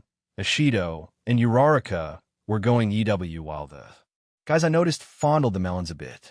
I frown at the action, but heave the tail onto my back, sticking it there coiled up. I'm OU. If you lot need help, send of a red flare, I tell them. Got it. I turns round and flash step through the forest. I arrive back at the warp stones where All Might was waiting. I'm done, I report. Already? Where is your partner? I don't have one. Nobody's fast enough to keep up with me besides Molina. Can I go back now? I need a shower. And oh, we need to wait till everyone's returned. All Might doesn't have time limit here, but his power is fading at the same rate as in canon as he gave one for all to Izumi. I sigh but sit down. Half an hour passes before I see a glare go up. I'll check it out, I tell All Might, flash stepping towards it. I use my full speed and arrive in the arachnid nest, finding it ablaze with hundreds of angered arachnids, swarming half the class. Idiots, I curse and flash. Step around the group, electrified daggers removing legs and heads at high speed. One side, cleared a small area in the middle. I slowed and turned to the group. What the hell happened? Bakugo went on a rampage and stirred up the whole nest, Kirishima answered, grappling with an arachnid the size of his body. BSDRD. Molina. I call. On it. She leaps from my shoulder and grew to maximum size. Using her strength and flash step, Molina tore though the horde. I'm not good with holy spells. Jairu. Know any good protection songs? I call. No. Dash. What can I do? Everyone gather together. I call as I get a brainwave. They make a tight circle, and I bite my thumb, piercing it and draw out the BLD. I begin weaving a dark imprisonment spell as I walked. Around them, my BLD forming durant symbols in the air. I finish it. Improvised dark magic. BLD. Imprisonment. A blackish-red dome forms over them. It won't last long, 10 minutes maybe, but it won't let anyone in or out. Don't touch the wall of the dome. I turn around and keep guard. Two of my mind cores working on keeping the spell up. Molina keeps the arachnids away, and only a few smaller ones get close, being vaporized by the shield layer by layer. It was gruesome, but most dark magic is. But their mana is stolen to fuel the imprisonment spell, lessening the drain on my magic. Molina comes over exhausted once all the arachnids are either dead or too scared to come near. All clear, she yawned.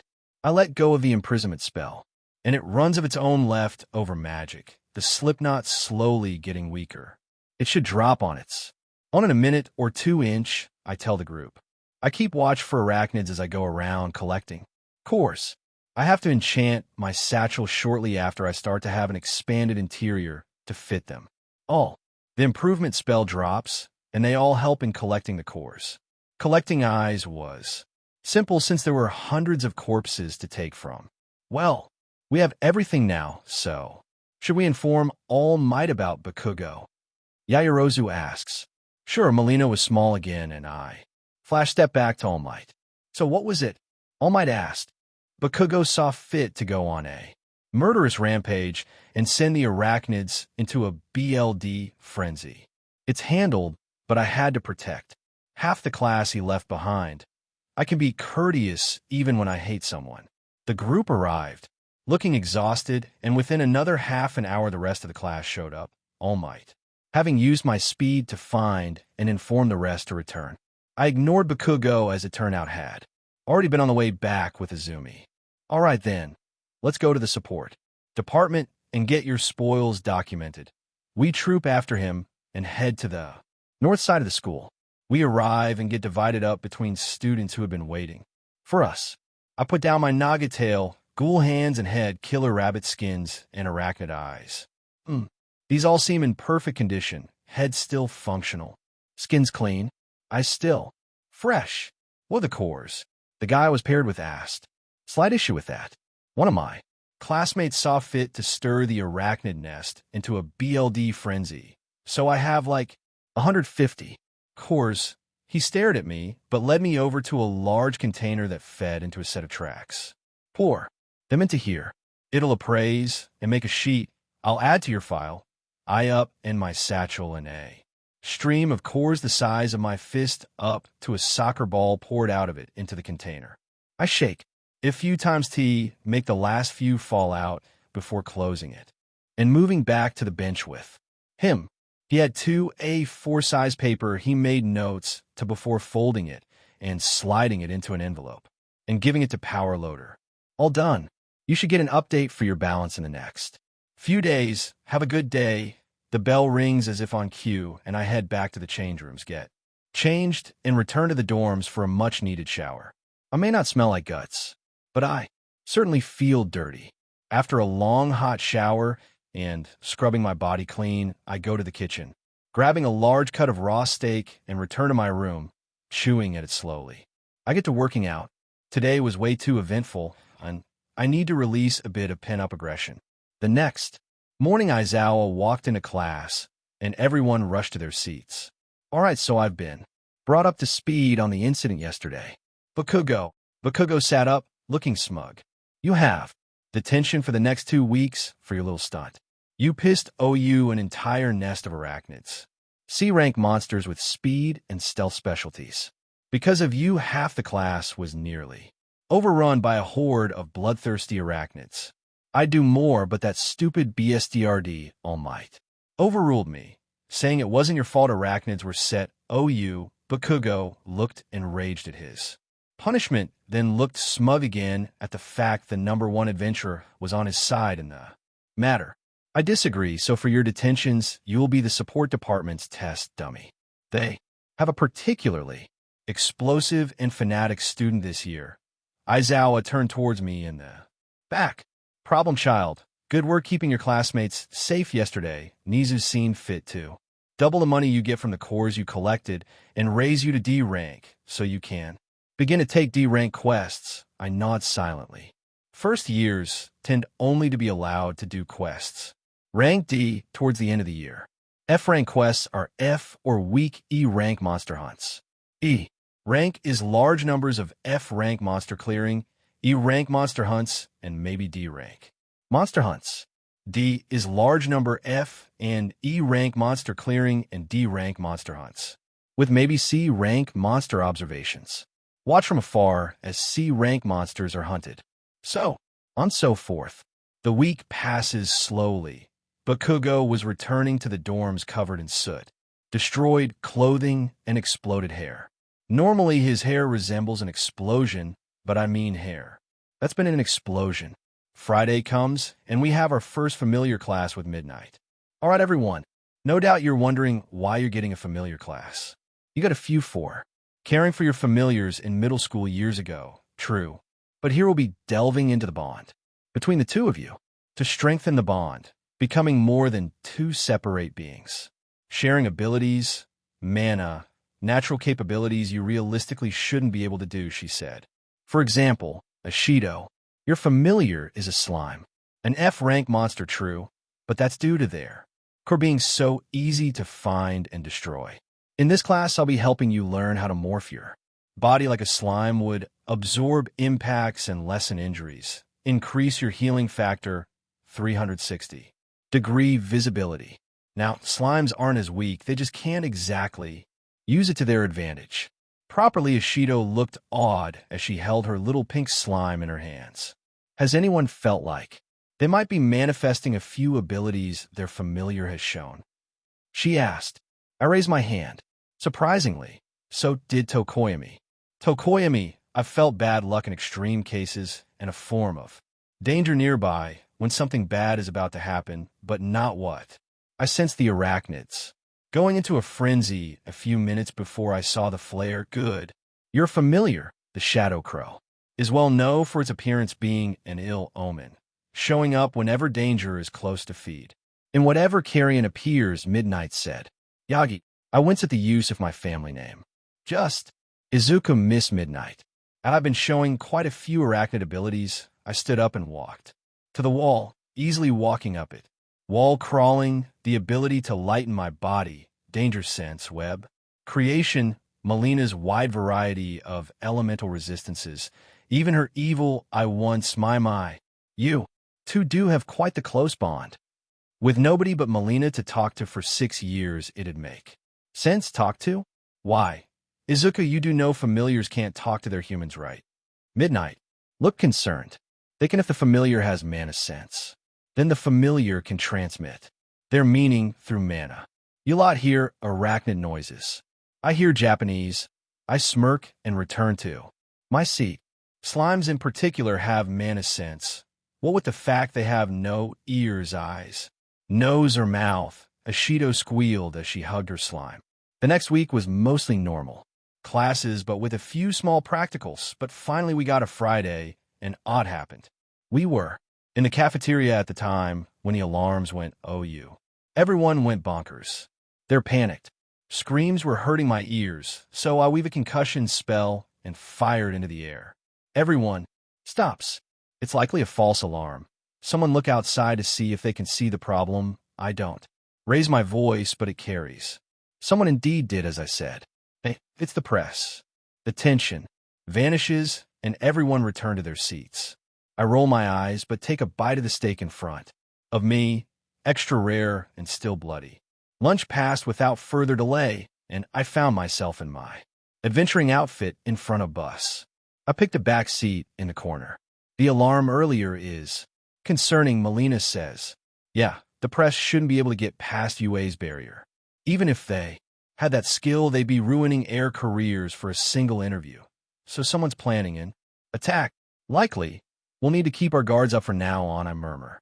The trip was about an hour, and we arrive at distance from the city, a low-rank dungeon to the side where another adventurer was waiting. 13, the Black Hole Adventurer. We disembark from the bus, and they all gather around her eagerly. I keep a short distance away, letting my mana spread out, taking a spiderweb form as I keep my face bored and calm. This is mana sense. I notice Aizawa looking at me in confusion, his eyes glowing slightly as he used mana perception. Everyone heads in, and I take the rear with Aizawa, mana sense still sending me all clear messages. What are you doing, problem child? He mutters, keeping my guard up after lunch. I suspect there'll be a attack at some point. It makes me nervous. It should be fine, problem child. Leave it to us. Dungeons have between 20 to 100 floors, depending on their danger level. We're on floor 5. Since this place seems to be a frequent farming zone, I freeze as my web senses something above. I glance up and see a black-purple vortex forming above. My mana can go through, but it's not near here. Warp gate. I call. Aizawa looks where I am as a virtual horde of skeletons and zombies fall from a gate. Get ready for an attack. This is not a drill. Aizawa roared. I growl and rush towards one of the walls and activate Flash Step. I run up the wall, each footing on some rough bit of rock to help keep balance. I pull my daggers and enchant them with Holy Light, a weak spell that doesn't use much mana, but it's effective against any undead. Once I reach about halfway up the cavern wall, I leap OU. I soar through the air as spells and attacks finally begin to fly for my classmates. I land on the shoulder of a skeleton and kick its head OU, stalling the zombie falling beside it in the spine, and jump to another foothold. I jump and bounce between zombies and skeletons, cutting and slashing them at a fairly quick pace, but nowhere near my full speed. I return to the ground to catch my breath and take stock of my mana levels. Not much was used, maybe 1,000 or two for 20 minutes flash step. Suddenly more warp gates formed under the class. I leap and barely evade the one that was forming under me, only to jump through one that had formed behind me. I rolled on the ground. That appeared suddenly and curse. Dash! I turned where the gate was only to see it had vanished. Around me, I could see a large amount of humans with weapons looking rough and ragged. Some looked worse for wear than others. And Molina was nowhere in sight. Looks like the boss sent us some toys to play with. One particularly large one said, "Put, you think you pillagers can take me on?" I ask, a scowl coming out of my throat. I activate flash step and appear in front of his face. My dagger drives up through the underside of the jaw. "You're a few ranks too low," I hiss. In a quick movement, I remove my dagger and jump into the air, a backflip letting me survey my surroundings. A large swamp-like area explains the heat. I form a slipknot as I sheath my daggers, and a set of hovering, throwing knives form from solid mana. I grab them and land. I'm barely in view for a split second before I'm OU again, killing the next one. I easily evade the sloppy spells cast at me as I whittle down the 24 pillagers or so to 3 left. "Now, I could kill you, or you can tell me what you're doing here." I flip one of my holographic daggers, feigning boredom. They looked petrified. "THTH, the BB boss," SSS said. "HHHH had a way to K-kill all Mite." The skinny one stuttered. "Oh really? I PP an eyebrow, that's interesting. How big humanoid monster? Exposed brain? Faster than the eye can see. High A-rank monster. Man-made," the fat one said. "That doesn't match any of my extensive monster knowledge." "Man-made?" I ask. "Bioengineered, or something? I'm not smart." "Now, what floor is this?" 20. All the chorus. "Good to know." I flash step and kill them painlessly. Never said I wouldn't, but I did make it painless. I begin the arduous task of looting them, finding a few potions on them and a few cores, likely from the monsters down here. Once done, I use my mana sense to find the exit and flash step, times of the essence. Floor 19 was filled with a fair few pillagers, but no student. I cut their throats and loot them before continuing. 18, nobody. 17, I find a bunch of ice melting everywhere and what looked like obsidian around. Todoroki. I loot them and continue up, seeing beaten up or unconscious pillagers as I do. I loot them but leave them alive. Finally, I find the people who are climbing the floors at floor 12. They seem to be planning how to take out the next lot. "I can just ice them," Todoroki said. I bypass them and see the pillagers had caught the student here. It was Koda. I growl.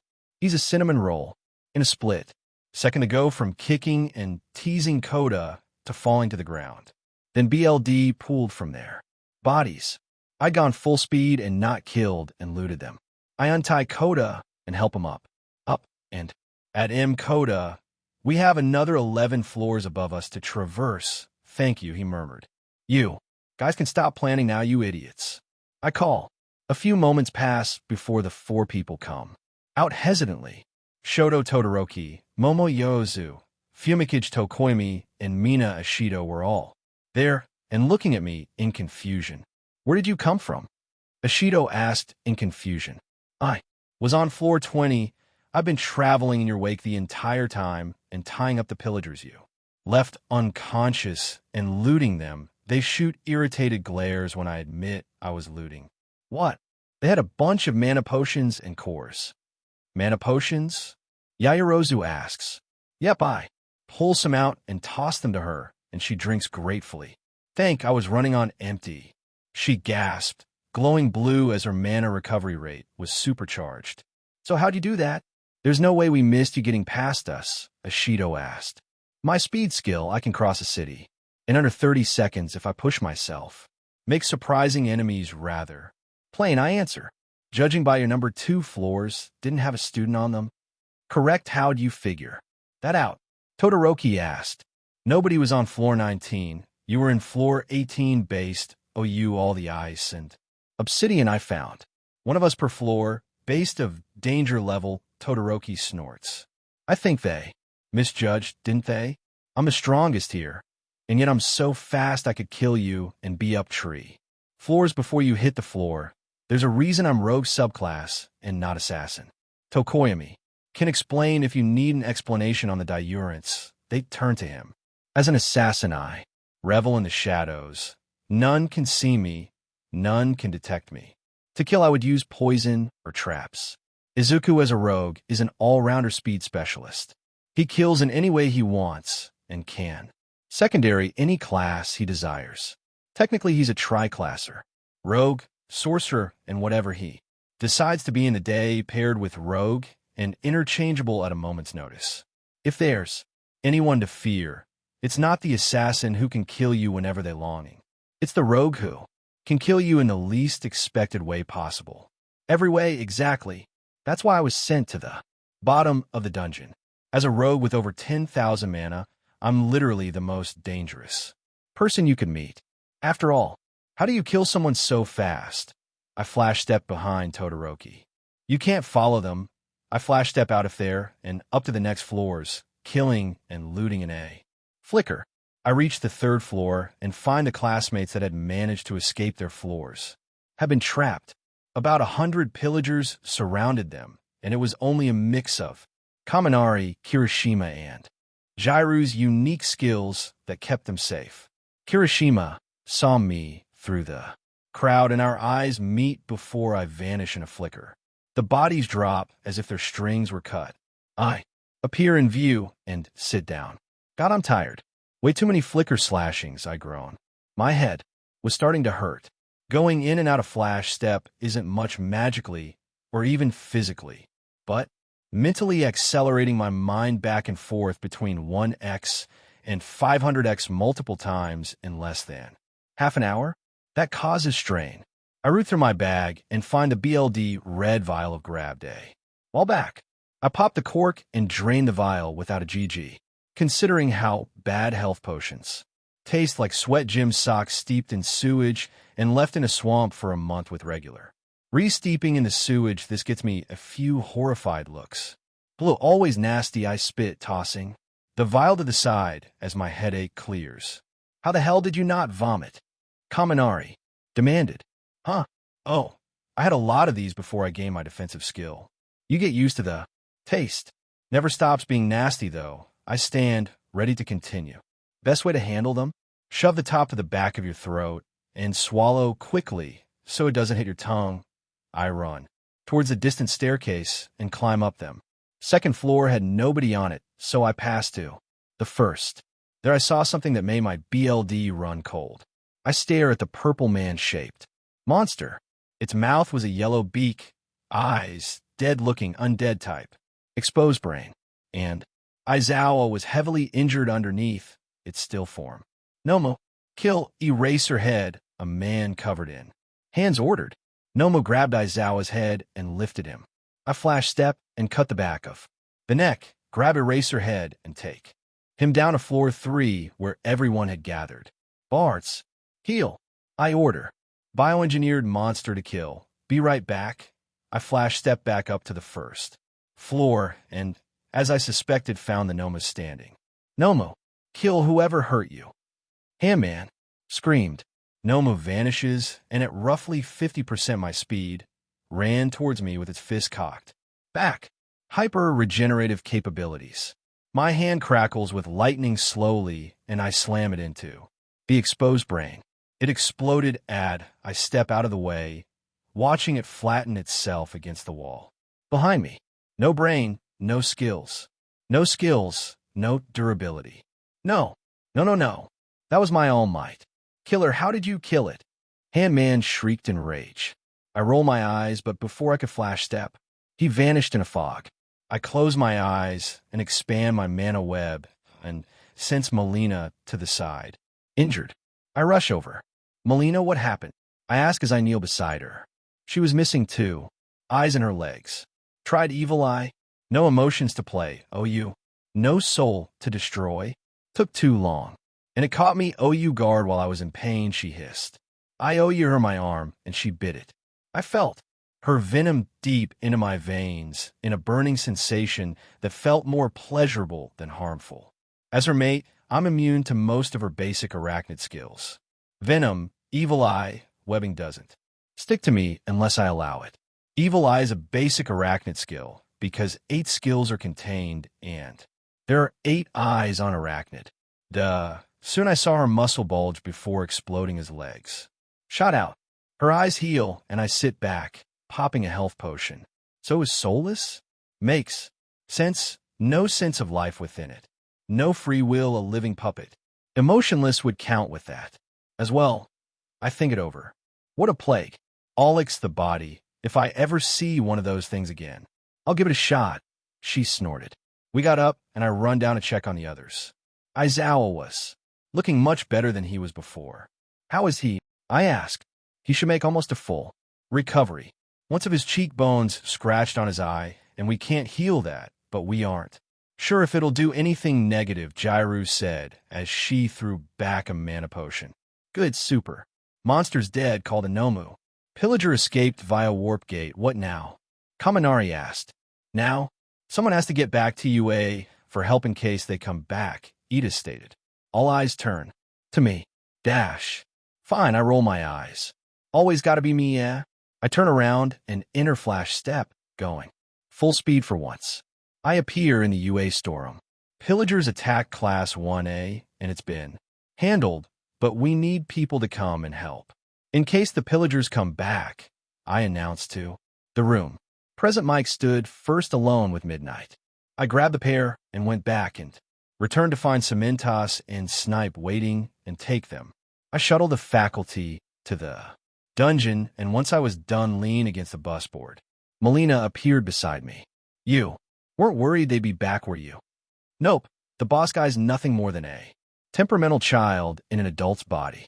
He wouldn't plan ahead with a spare Nomu, and without his weapon, he's a cowardly brat. I answer her. No way he'd come back without muscle. The various pillagers I'd killed are brought up and laid down to the side. Niza walked up to me. Any clue how these pillagers died? He asked. I did it. If you attack kids, be prepared to die. Cause I ain't pulling my punches, I drawl. They accurately guessed I was the strongest and sent me to floor 20. Got the plan from one of them and made my way up, killing and looting as I went. No remorse, guilt. All Might demanded as he walked up. Look, you idiot. Adventuring is a cutthroat business. It's kill or be killed out there. Besides, there's nothing you could do to me. Anyways, I'm faster than you, stronger, and more ruthless. I stare at him in annoyance. But these people deserved a chance to repent. All Might looked both enraged at my stance on adventuring and saddened that I can't see this.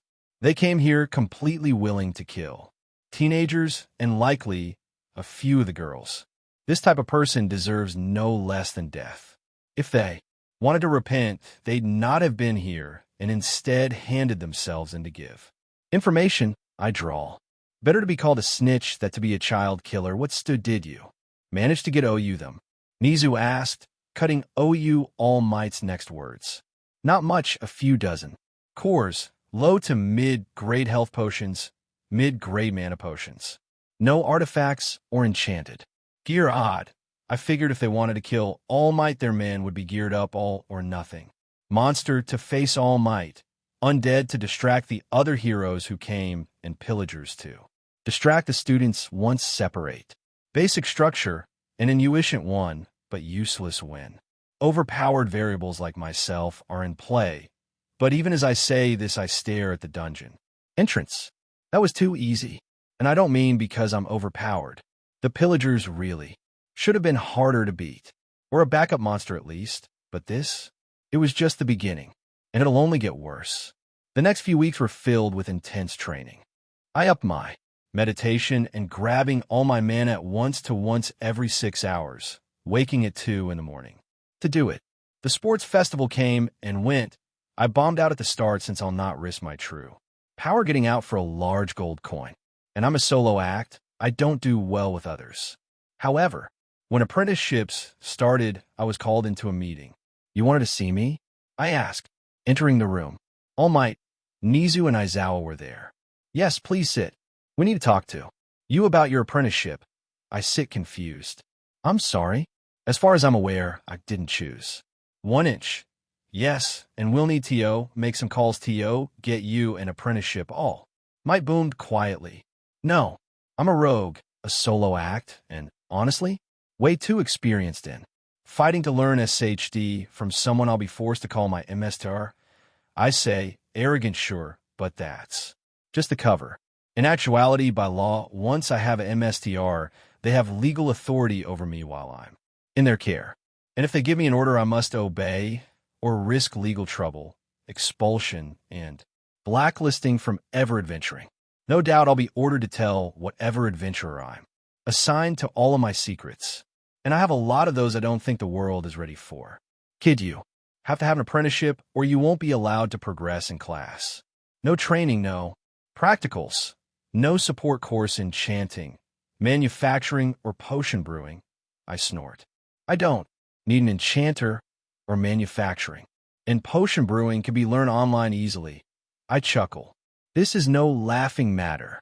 Your fees are expensive. Do you not feel any guilt about wasting your parents' money? I might try to guilt trip. I pay my own fees. My parents barely remember they had me. As for no training, I welcome you to try and stop me. I growl. I've trained alone for 6 years, and I'm far beyond my peers who had 12. If you think you truly can stop me, I welcome you to try. Old man.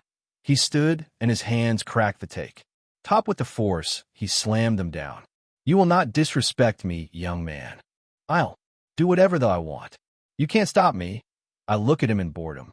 I have more mana than you, and I'm far faster. You are merely an annoying old man who punches away all his problems. How dash all might. Enough. Izawa cut him you. Be that as it may, kid, you have to have an apprenticeship to participate in the practicals during class. Fine, give me the final tests. I'll finish them and leave. You aren't able to do that. You're too young and inexperienced. Izawa stated, looking at me in irritation. Just pick a low-ranking adventurer and we'll handle the rest. And I said no. I have secrets, such as my training methods, my understanding of magic, how I have so much mana. I'm not letting anyone have a form of legal control over me. They're legally allowed to take my secrets from me. Maybe you should tell US and we'll decide if these secrets are worth all this fuss. I think on it for a moment. I'll do one action all might. If you manage to figure out what I did, how I did it, and why I did it, I'll both pick an apprenticeship and teach your daughter how to do it. If you fail, I get to go about my time at UA without an apprenticeship deal. I could see the greed in his eyes. Very well then. I close my eyes and do the same process as I usually do to bring all my magic to the surface, filling my body with my mana. My body begins to glow a vibrant lavender. I open my eyes, revealing a phenomena that only started happening recently. My iris and sclera had changed in appearance. Neither Molina nor I know what it is. All I know is that it appears to give me a better field of vision. I give him a good look at me and let go of my magic, wiping at the sweat on my brow. Well, what's your guess? You get 2-inch. You pulled up all your mana TO enhance your body and give yourself a special ability in your eyes by covering your skin. In mana, wrong. You activated a skill TO, enhance your body and give yourself extra abilities by flooding your body with mana. Wrong. I did one of those actions, but the Ys are completely OU. The Jing with my eyes is new and something I've yet to explore. I state simply, now that this waste of time is over with, I'm going to return to my form room and rest. That's exhausting. I got up from my seat. If you do figure out Izawa, Nizu, don't do it. Often it could cause your body to tear itself apart. And don't tell anyone. I left with a pep in my step and whistling. Talk about an idiot. Thank you for joining us on this journey through What If. Deku bonded with legendary Spider Queen. We hope you found it as captivating as we did. A big thank you to Springtrap 212332 for creating such an engaging story. Don't forget to visit their profile on Wattpad for more fantastic works. The link is in the description below. If you enjoyed this video, please give it a thumbs up, share it with your friends, and subscribe to Zenin Fanfics for more intriguing explorations into fanfiction and fantasy. Your support helps us create more content like this, and we love hearing your thoughts and suggestions in the comments section. See you soon in the next video.